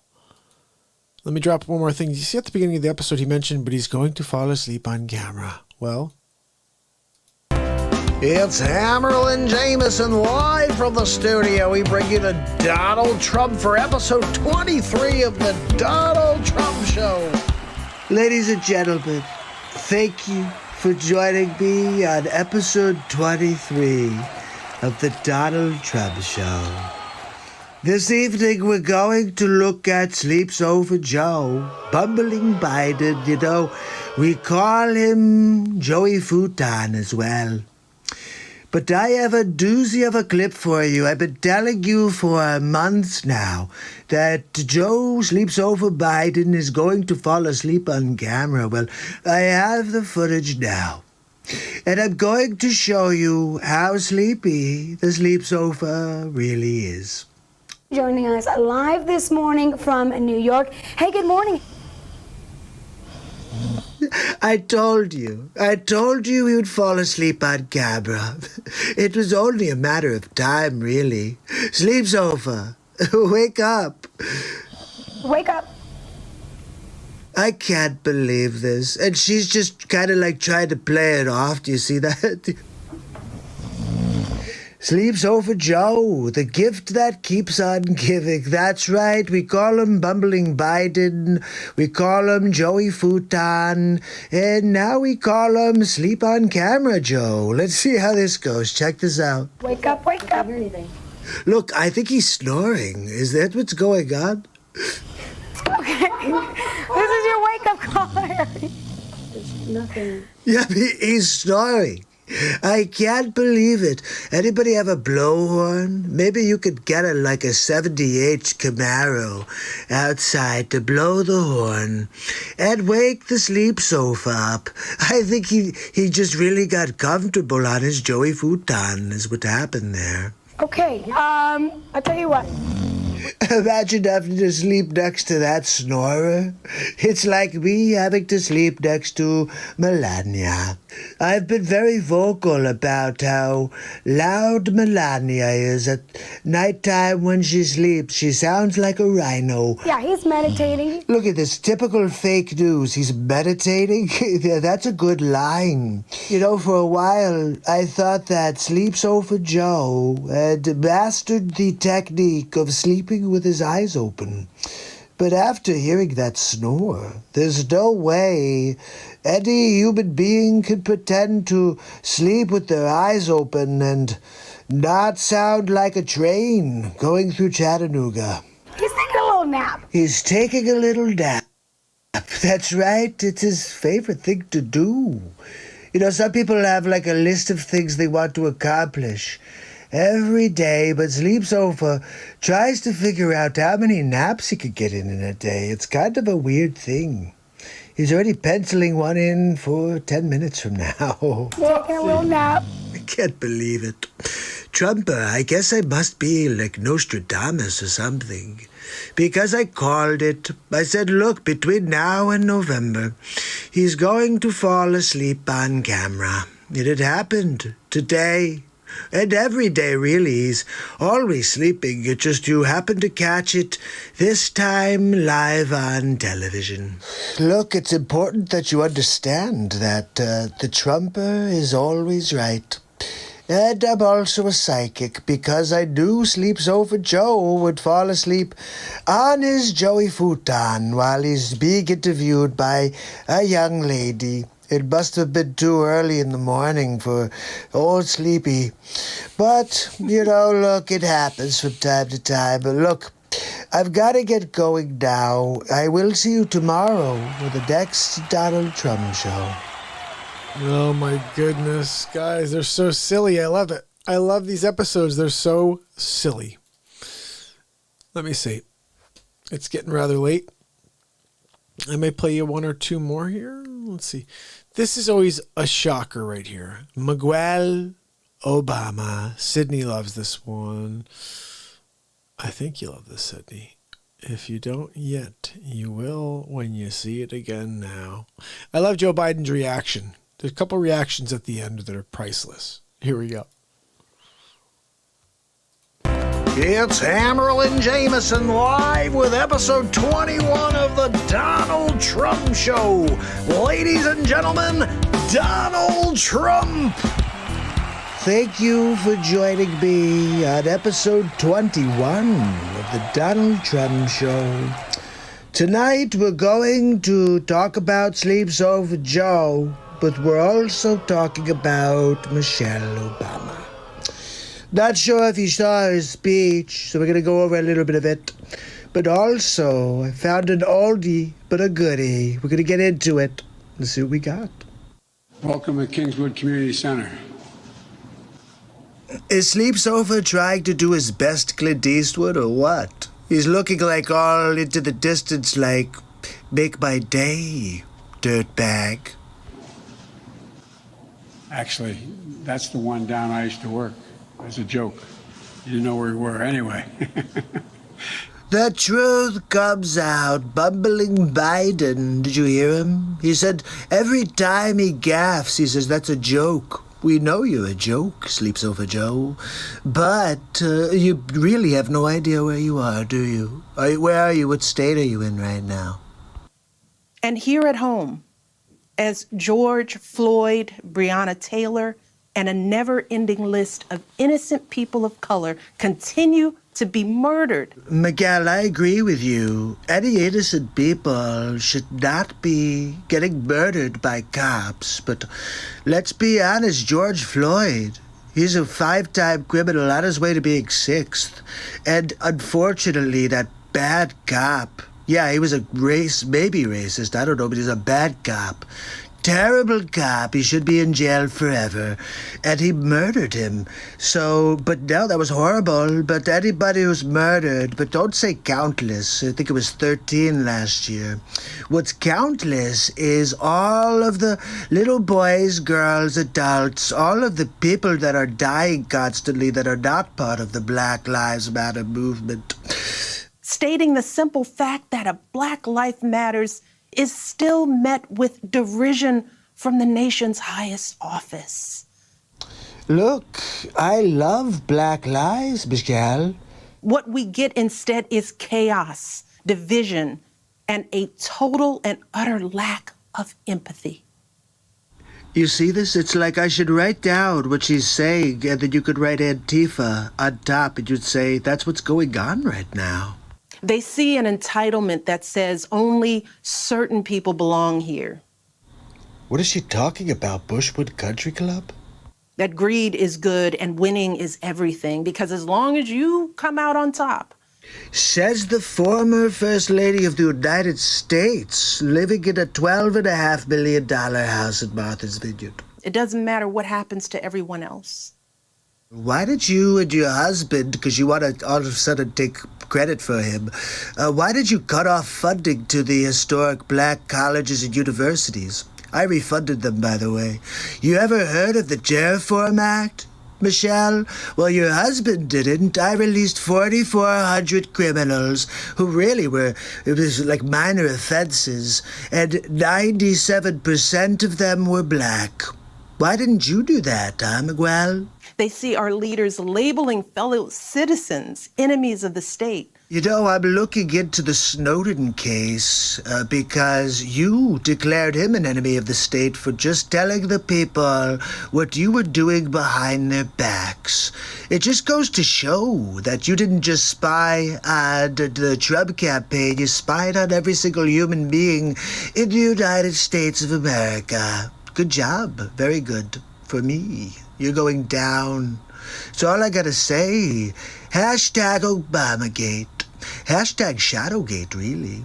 While emboldening torch-bearing white supremacists. You know, this would have been the perfect time for her to bring up the wild people in the streets. They're burning buildings, they're beating people up in the streets, they're murdering each other, the criminals in all the Democratic cities. And she doesn't bring it up. She talks about white supremacists. Where the hell is that going on? We're talking about rioting in the streets. It's all of your people, Mituele. They watch in horror as children are torn from their families and thrown into cages. Are you kidding me? We're talking about the cages that your husband built. Look at this, right on national television. She's lying to the people. Your husband is the one who built the cages and used them first. I don't even know how much we use them, but I know your husband built them. And pepper spray and rubber bullets are used on peaceful protesters for a photo op. Why would I not take a photo op with a Bible in my hand? It's a total baller move. Look, they shouldn't have been throwing glass bottles and water bottles that are frozen at the police officers, so they got what they deserved. Sadly, this is the America that is on display for the next generation. Unfortunately, what's on display for the next generation is a psyop that your husband created, and you guys continue to foster fake news. Yes, that's right. You guys created it for Trump, and I'm just destroying it against you because you all of you are fake news. I want to start by thanking Harvey Weinstein for organizing this amazing day. Harvey. What? This is possible because of Harvey. He is a wonderful human being, a good friend, and just a powerhouse. Are you kidding me? Harvey Weinstein? Oh my goodness. But well, you are one heck of a judge of character, I have to say. Big league. And the fact that he and his team took the time to make this happen for all of you should say something not about me or about this place, but about you. Actually, it says a lot about you, Miguel. But look, let's see, do we have anything else, or is that it? By the way, we're going to have, if I get elected president, free college education for 4 years of college, flat out. Are you kidding me? And we're talking about Sleeps Over Joe, or is that Bernie Sanders? Free college? How are we going to do? Let's just write checks for everybody and give them college for free. This is hilarious. Look, I got to tell you, we got to get these people out of here. Look, I'll see you guys on the next episode of The Donald Trump Show. Oh, my goodness, guys. Don't they just keep getting better and better? Even though I'm going all over the place on you, but this is... Like, here's episode 12. How far left can Joe Biden go? Here we go. Or how far left is Sleep Sofa Joe? Something like that. It's Hammerl and Jameson live from the studio with episode 12 of the Donald Trump Show. Joe Biden's America. Ladies and gentlemen, Donald J. Trump. Thank you, and welcome to episode 12 of the Donald Trump Show. Tonight we're talking about Sleep Sofa Bumbling Biden. This episode's called How Far Left Can Sleep Sofa Go? Let's take a look. And I can't thank you enough for all you've done so far, and that's thank you for taking the time for watching today. You're off to a great start, Joe. Look, one of the things I think is important, I wish we taught more in our schools about the Islamic faith. Wait, hold on. So you get rid of God in the school. You can't pray in school, but you want to talk about Islam? Does that make any sense? It doesn't at all, unless you're trying to pander for votes. Oh, look, it's pandering Biden. And what people don't realize, it's one of my avocation is theology, don't realize is that we all come from the same root here in terms of our fundamental basic beliefs. The same fundamental beliefs? Are you crazy, Joe? Crazy Joe Biden. Yeah, that's right. We all fundamentally believe the same things. That's right. So my generic point is... Everything about Sleep Sofa Joe's generic. We agree that we can redirect some of the funding? Yes, absolutely. Okay, so no more police departments. Sleep Sofa Joe, defunding the police. Look, let's divert some funds. Let's not improve the police. Let's just defund them. Let's go back to cowboys and Indians. How about we go back to the Wild West? Sounds like a good idea, Sleep Sofa. Did you think about this one at all, or are you just reading off of the teleprompter again? And one of the things that we also need to be doing is fundamentally changing the way, and I've been pushing it for years, changing the way we deal with our prison system. Okay, this one's classic. Are you guys ready for this? It should be a rehabilitation system, not a punishment system. Okay, I think it's time we slam bumbling Biden back onto his sleep sofa. They started looking at it and found out that this midnight basketball isn't getting them together a bunch of jive folks who are black, white, and Hispanic who live in their city to do, try to see if they can be Michael Jordan. Because I really can't tell anymore. Was that racist? They were keeping schools open so gangs come off streets instead of out raping my mother, marauding me. You know, this is the third or fourth time I've heard Joe speak about his mother in a very weird way. I'm not really sure if he has a thing for Ma, good old Ma. My daughter will be safe. My wife will be safer. My mother will be safer. See, there it is again. And I will be safer. And I will be happy. It just looks like Joe Biden did things to suit his own needs when he had young kids. Now he's an old man, doesn't even know his name. So he's like, yeah, you know what? Let's talk about Islam in school. And I think I pooped my pants. And the truth is, we don't very well know how to rehabilitate them at that point. That's the sad truth. Could I call Liar Liar Pants on Fire? Because Sleep Sofa Joe said it should be a rehabilitation. And he just said there's no way to rehabilitate. Bobby Rush, member of Congress, said the other day, I'm ashamed that I voted for the 94 crime bill. You ashamed of that bill? Not at all. In fact, I drafted the bill. Proud of putting people in prison. Inner city, all different colors and creeds. And now you want them all to vote for you. You're the one who put them in, Warden. How are you going to answer for that, Warden Biden? Warden Biden, that's a mouthful, really. Imagine bumbling Biden as a warden. All right, I think that's enough for episode 12. Look forward to tomorrow, lucky number 13. It's going to be a big episode. Not sure what yet. It's the Trump Show. See you tomorrow. Tim, I love that idea. Make Trump available as a CD. Drop it as an audio disc. I mean, I'm going to probably do the whole thing as a podcast so you guys can listen to it for free. But if you wanted to support me and have me make a disc of it, that would be pretty cool. I can create artwork and everything for it. That would be pretty cool because my theory is that it should be all 30 episodes in a row.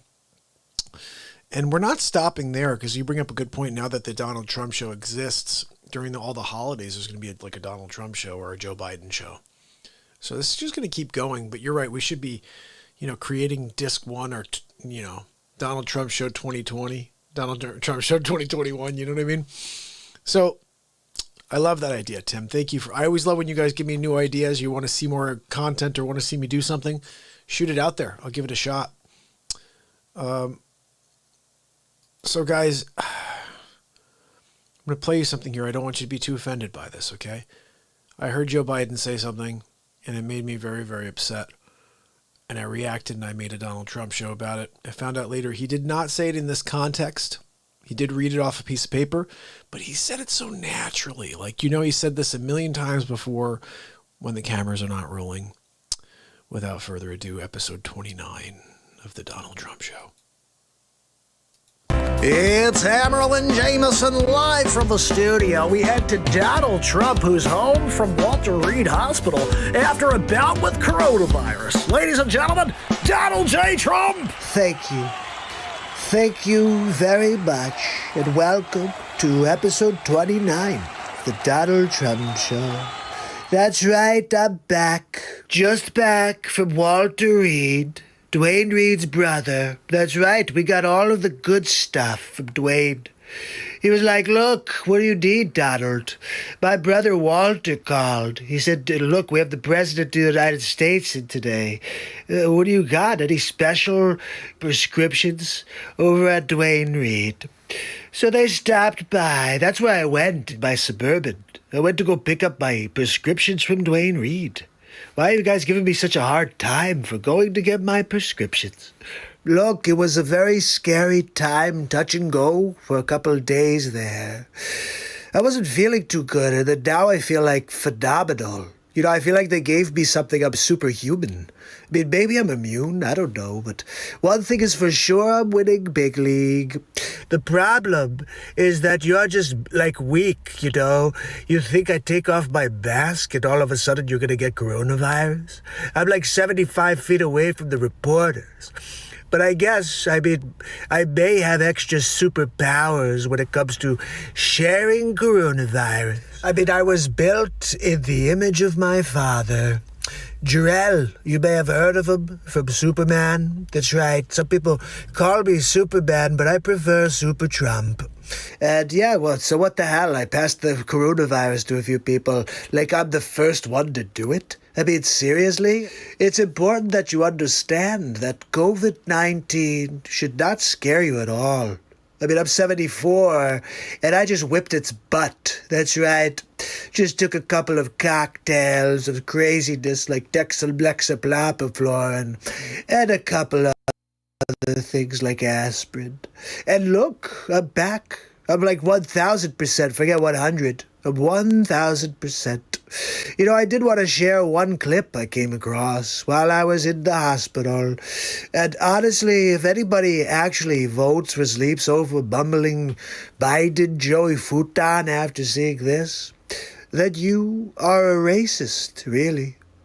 Here we go. Geez, the reason I was able to stay sequestered in my home is because some black woman was able to stack the grocery shelf.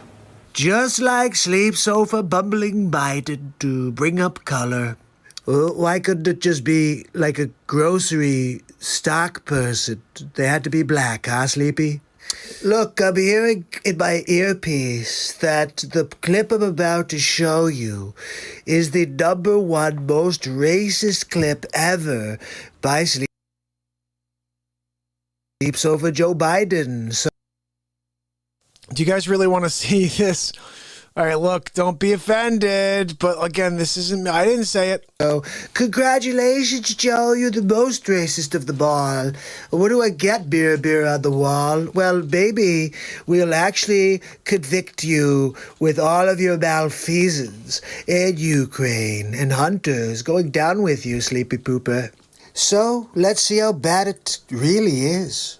We already have a nigger mayor. We don't need any more nigger big shots. Biden. Wait, I'm sorry. What the hell? What did Sleepy? What? I'm blown away right now. They're gonna vote for this guy? Wait, I gotta hear that again. We already have a nigger mayor. We don't need any more nigger big shots. Biden, president. I'm Joe Biden, and I approve this message.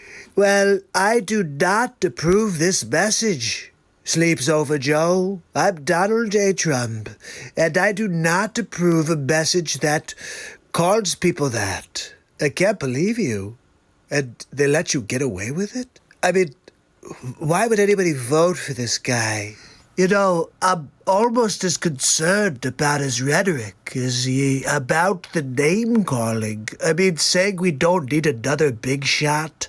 Like, what are you saying, Joe? You don't like it when other races excel? I've always assumed, based on all the content we've found on Sleeps Over Joe, that he probably throws that word around left and right behind scene. Well, it's proven to be true. I don't know what else to tell you, except that Sleeps Over Joe is a racist, and you're probably going to vote for him, which just doesn't make any sense at all. Look, I think that's enough for Donald Trump Show episode 29. I'll see you tomorrow. Have a good night. Sid, hashtag Forever Real Talk family. That's our new hashtag. Denise, I love playing songs for Denise. You know, one of my favorite things, I'd be sitting here playing music, and all of a sudden Denise would be like, hey, do you think you could play Nirvana? I'd be like, I don't know. And she goes, I love Nirvana. Can you play Where Did You Sleep Last Night? All apologies. I'm like, so I love playing those tunes.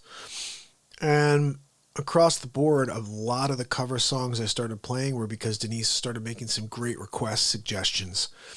And I'll try anything, guys. So now I just get into whenever we basically hear, I'm not playing a lot of covers because they've been hitting me hard.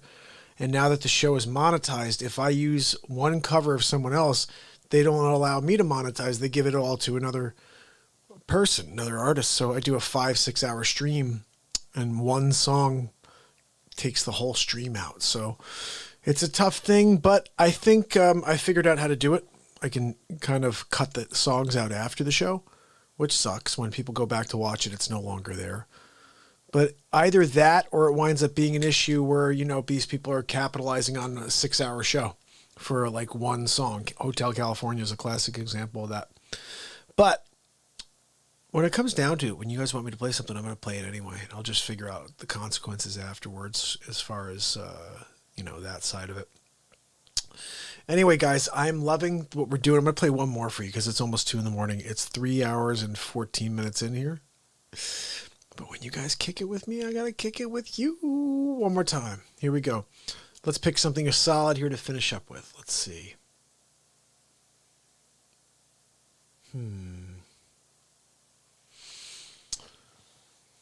Okay.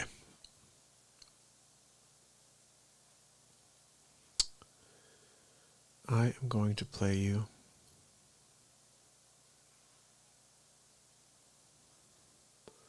something different. We're going to go away from the Trump show. This is day 500 in a row. This is what I did for my 500th day in a row of Real Talk.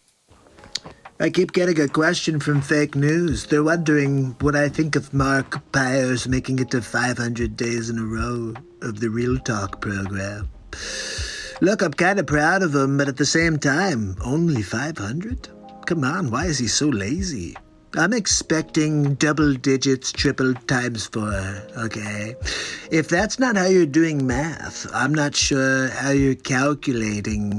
The price of gold is much higher than that, so he's going to have to do a lot more days in a row before I'm really impressed, I would say.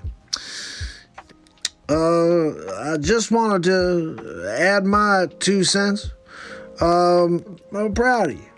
Well, hi, Mark. This is Smoking Joe Biden. I just wanted to, about to fall asleep, but I just wanted to say congratulations. I heard you made it to 50 shows in a row. Very proud of you. 5 shows in a row is great. Let me know. I keep getting a question from fake news. Not sure how you're calculating the price of gold. Sorry, hold on. Look, I'm proud of you. 5 shows in a row is great. Let me know when you get to 100. Wow, 500 days in a row. Mark, that's phenomenal. Look, I'm going to call Christopher Walken. I'm going to let him know. You're doing such a great job. Keep up the good work. 500 days? Wow, that's a lot of days. Hey, 500 is what I got paid on my last gig. Hey, Walter, did you hear Mark made it to 500 days in a row? I'm pretty impressed. We're going to watch it later on this. How many days in a row, dude? Shut up, Donnie. 500, Donnie. It's pretty cool. I have a hard time changing my underwear twice a week. I just wanted you to know you can't really do much with 500, okay? It's only 500 days, but people usually fall off before then. So you're at least continuing on, and that's very, very noble. Kind of like my initiative to try to vaccinate the world. So look, the first 500 are the hardest. After that, it's all downhill. People start coming out, they start joining the program. And they're all just part of the party all of a sudden. That first 500 days, kind of tough. Dinner with a couple of movies took a lot longer than we thought they would. Most of my relationships were shorter than this show. Mark, I got a message from Owen. He said 500 days.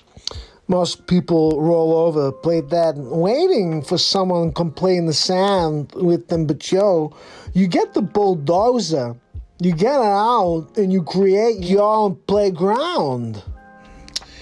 500 days in a row. Not bad. Not bad at all.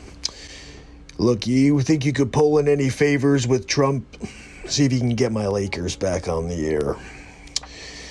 If not, I'll be tuning into the 500th show anyway myself. It's the 500th day of Real Talk. We're going to leave a special message. Wait, hold on. I'm trying to tell them what we're going to do in order to say congratulations. How difficult is it to stop a program on YouTube? Number 2, why haven't you been able to do it? He's done 500 days in a row, Dr. Evil. Enough of this insolence. Sorry, Dr. Evil. 500 days is way too many in a row. We need to stop him. So I've been doing these COVID briefings for a while. I don't know how many days in a row, but 500 days in a row is a pretty big deal, Mark.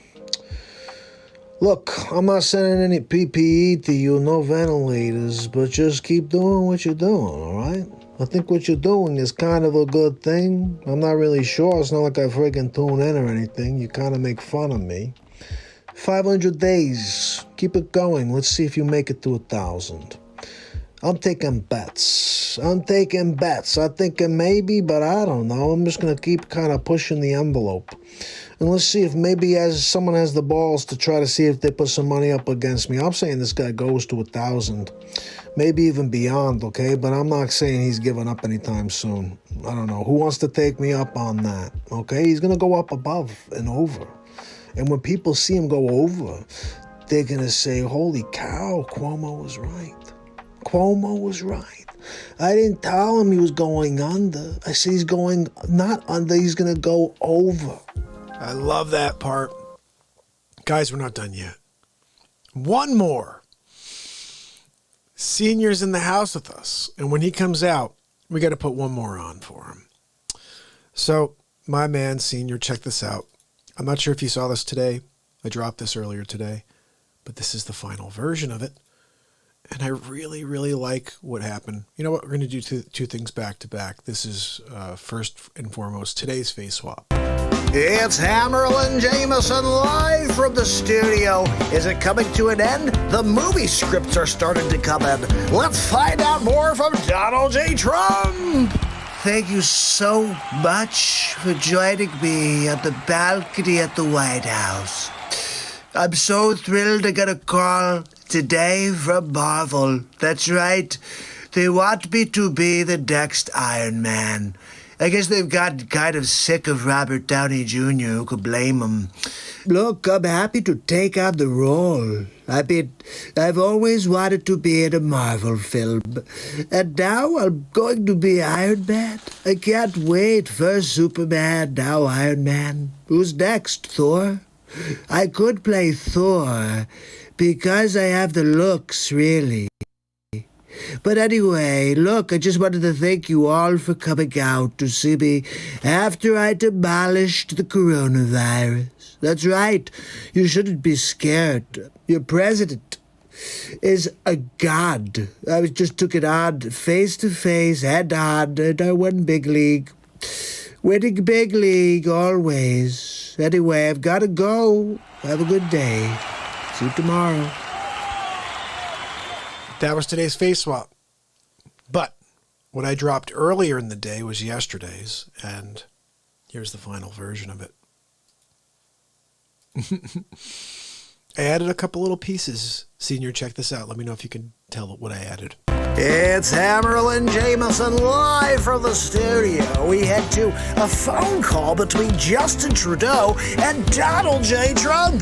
Ladies and gentlemen, Justin Trudeau. My fellow Canadians, we are at a crucial point in a time with COVID-19. I will be taking a phone call with our neighbor to the south, Donald Trump, who believes that he can help us in our battle. And unfortunately, he has contracted COVID-19. So our hearts are out to him and all of those living in the United States. We, as Canadians, are completely in unison with our support to our neighbors from the south. So let's see what that phone call is about. Justin, it's Donald J. Trump. How are you? Mr. President, it's a pleasure to speak with you again. I hear you had a spike up in Canada, and we're very much concerned about you. Well, thank you, Mr. President. We appreciate your concerns towards us neighbors to the north. How are you doing with the coronavirus? Oh, no, I'm doing fine. Coronavirus. Nobody in America realizes that I'm the son of Jor-El. Wait, you mean Superman's son? That's right. My father came here from Krypton. Mr. President, they're saying certain things about you, and I'm a little concerned hearing your descriptive nature on this phone call. Gave birth to me, then I came, and I was living in a field for like 4 days until my uncle and my aunt came and found me. Mr. President, that's the actual script to Superman. I was asleep underneath like an old milk truck or something. And when they found me, they were like, oh, look, there's a baby underneath the milk truck. You know, go and get him under the milk truck. And I said, no, I'm okay. I spoke perfect English at like age 0. Put my finger on the truck, pushed it aside, and got up. I said, look, my name is Trump. You could call me Super Trump if you want, but really, my name is Kal-El. Donald, I think you may need some help. Look, you have to understand that I was made on a different planet. So I'm able to take on coronavirus without any sort of backlash, really. I'm pretty sure you were born here, right, Justin, in Canada? Yes. Yeah, that's not going to do you any good. Look, Justin, I just wanted you to know that we've got your back. All you gotta do is reach out, let the Trumper know, and I'll send you any supplies you need. You need any ventilators? You need any PPE? I'll check with the health ministry to see if we need anything. Look, just don't ask Andrew Cuomo for anything, because he's going to, kill people in a nursing home. And look, I'm going to see. Let's get him on the line real quick. Hey, Cuomo, how do you think we should handle Canada? Hey, Donald, how you doing? I got your question sent over to me by my assistant. You know, I would probably consider sending some of those people to the nursing homes. I mean, look, it didn't work for us, okay? But if they put them out there, there's like a 50-50 chance that maybe they'll get some right, you know? Like, some of them will die. Cuomo, we're not going to do that. See, I told you, Justin, it's just a waste of time. Look, this has been really a great conversation, Justin. But I do have to get going. I'm going to see Melania on Saturday Night Live. We're going to watch The Real Talk Show. The Real Talk Show? I'm not really sure if you watch The Real Talk Show, but you should tune in. I'll have to check out what that's about. Yeah, stop by. Melania and I will be in the chat all night. Anyway, appreciate you, Justin. Mr. President, stay well and stay safe. You too, Justin. Have a great night. Oh, guys, this has been a classic Real Talk. 3 hours and 30 minutes, roughly.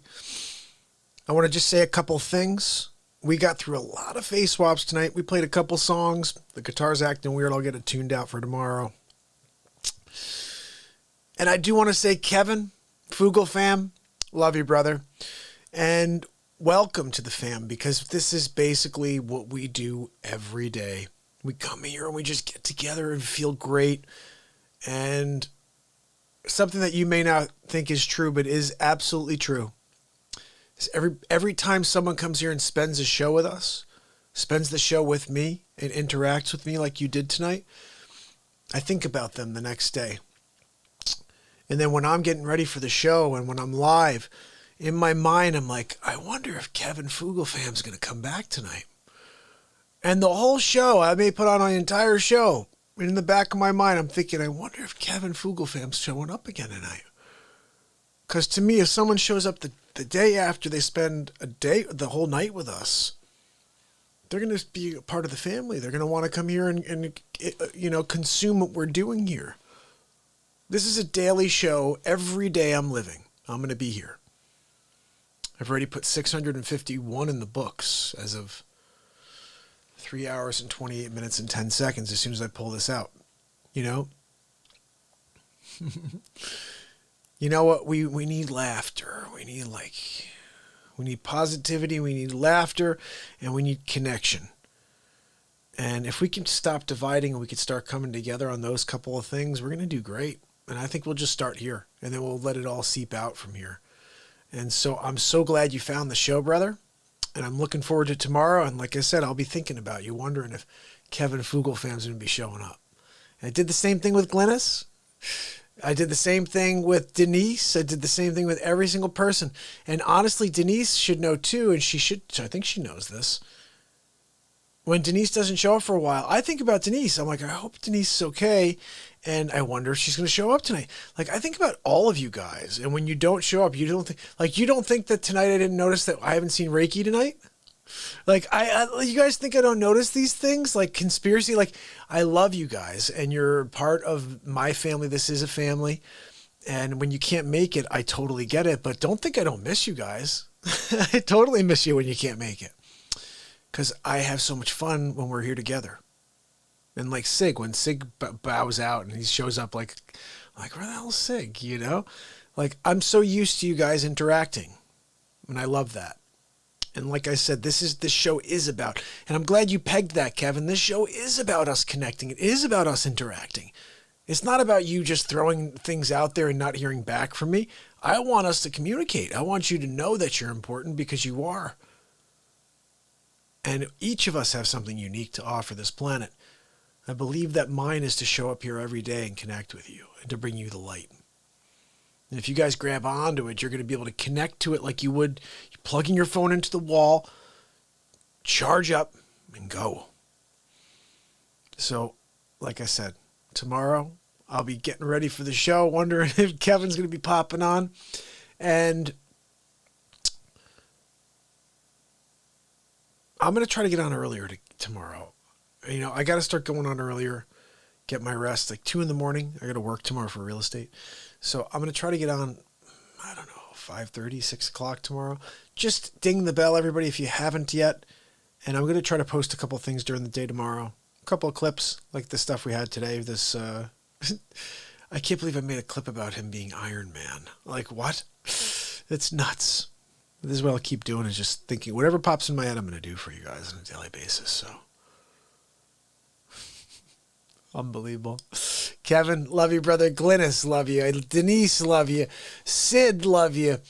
Let me see who else is kicking it here. Guys, say hello real quick so I could say good night to you. Senior, love you, buddy.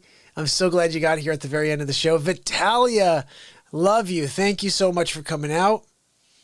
Tim Beers, thank you for the suggestion, my friend. The suggestion for creating a CD of the Donald Trump show so you can listen to it while you're in your car is amazing.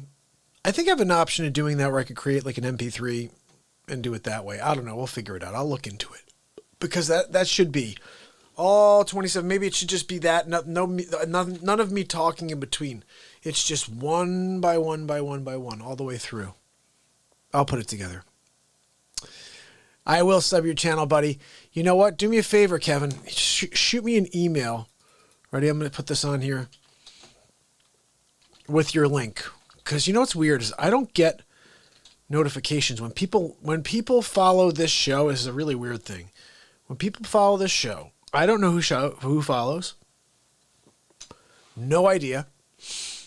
And I guess I can go into my subscribers and like look through, but I don't know. It doesn't tell me. I don't get notified. Like every once in a while I get a random one. They're like, hey, Patricia Alden at 1964-7 subscribe to the channel. I'm like, oh, great. But that's it. So send me that link over there, my brother. I'll absolutely check that out. This entire world is about us like supporting each other. And guys, if you haven't yet, please smash that like. Someone's going to be number 50. Someone's going to be number 50 as far as I see over here. I see 49. I'm going to watch it real quick, see if anybody... Oh, DLive. Hold on a second, guys. We got 3 people on DLive. We didn't get a lot to build tonight, but there's something inside this chest. It's been here for a while. Everybody head to DLive real quick. Let's see who wins this, okay? So you guys, if you have not subscribed to the DLive yet, if you could do that, we're almost... Where are we? Let's see. 164, guys. We only need 36 to put me over 200. And we can officially start to do stuff on DLive. Like I'm going to start to do a weekly show there. Just totally separate from everything else. Let's see. I'm popping that on. There you go. Sid, you're awesome. Thank you so much. Let's see if I could open up this treasure chest for you guys. All right, you guys, see if you could head over to DLive real quick. Let's see. All right, I am going to push the...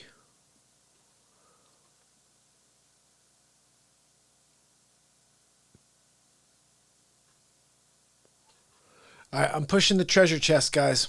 Here we go. It says only 3 people are on right now, so you guys are going to have to fight for it. It's 28 seconds from being ready to pop. Oh, Vitalia, I thank you so much, and I hope you'll be able to make tomorrow's show as well. And the treasure chest is opening.